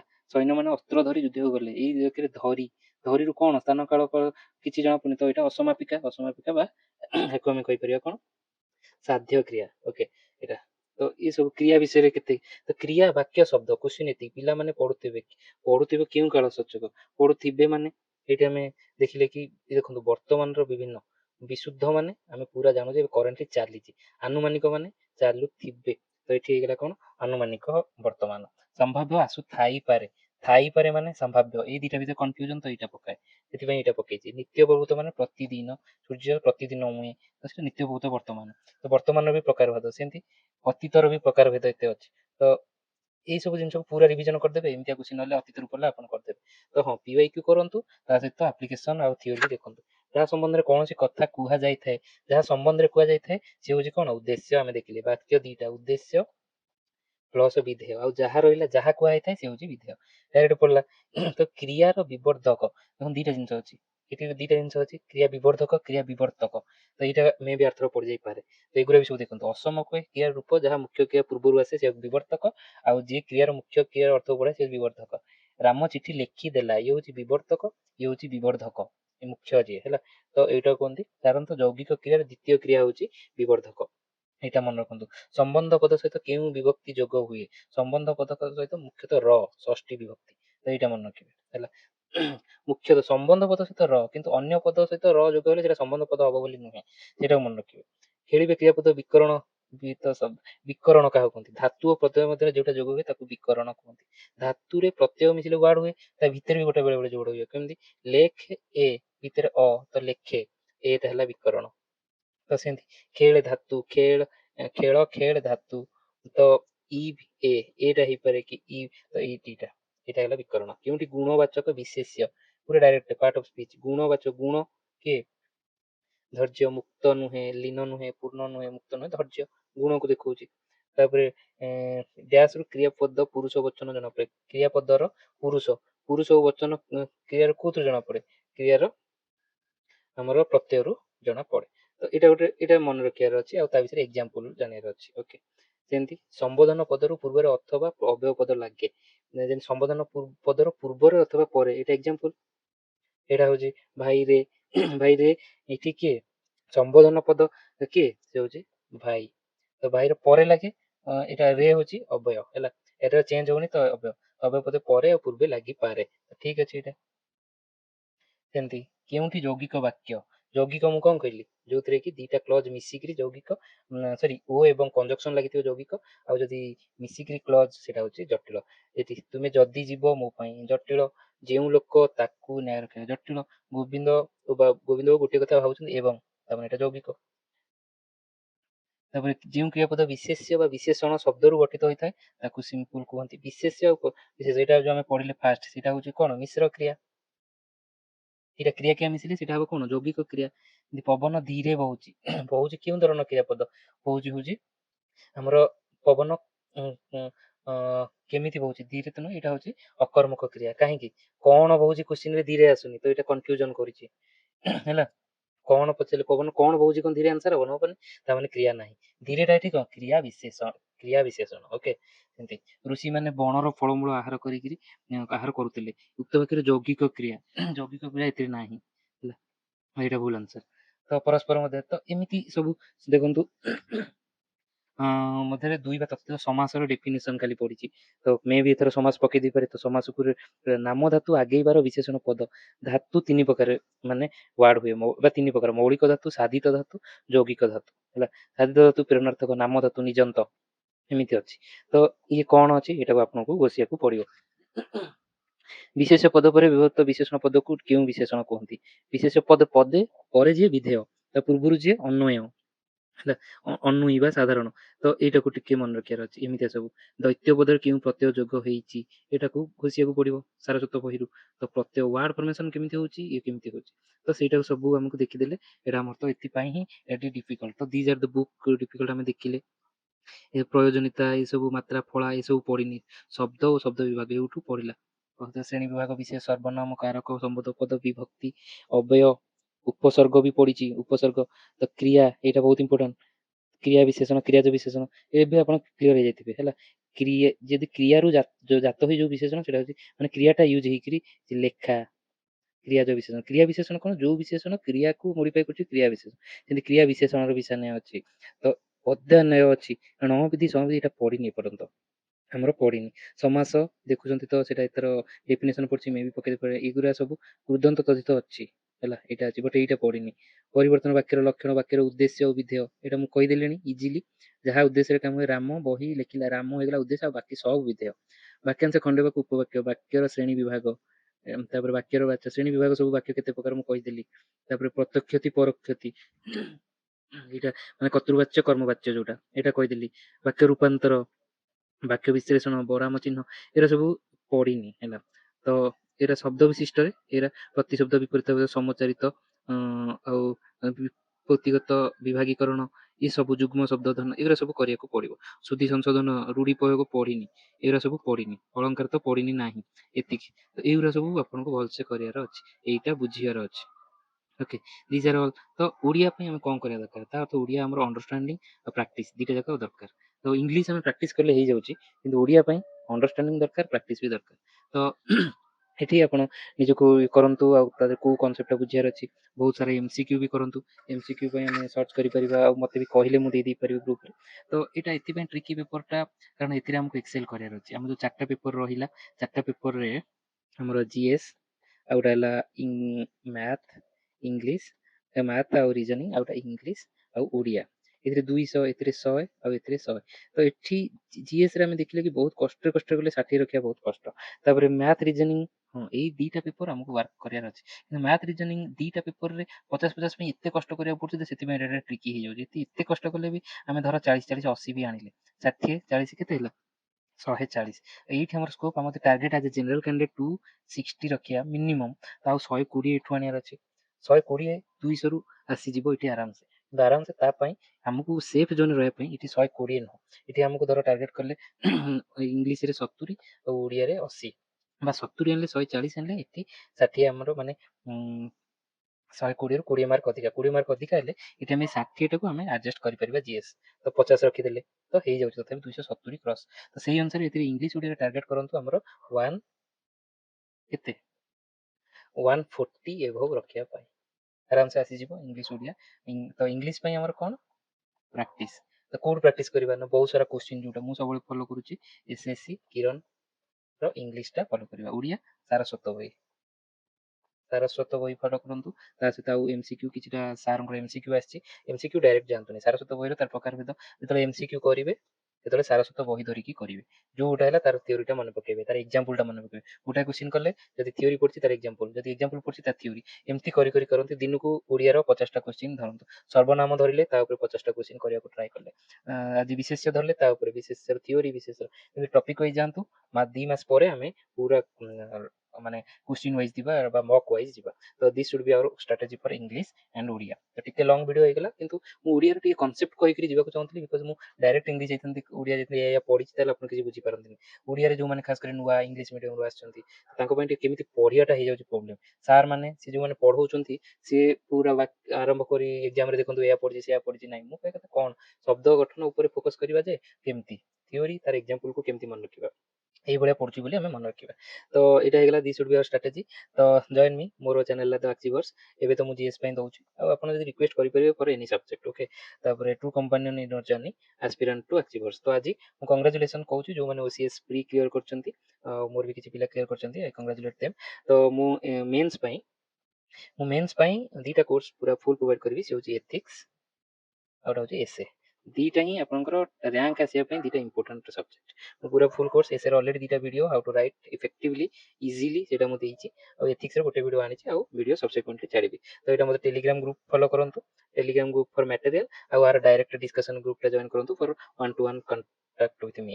ଏଇଟା ମୋର ୟୁଟ୍ୟୁବ ଚ୍ୟାନେଲ, ଏଇଟା ଫଲୋ କରନ୍ତୁ ଦ ଆଚିଭର୍ସ। ତ ଏଥିରେ ଆପଣ ନିହାତି ବେନିଫିଟ୍ ପାଇବେ। ସୋ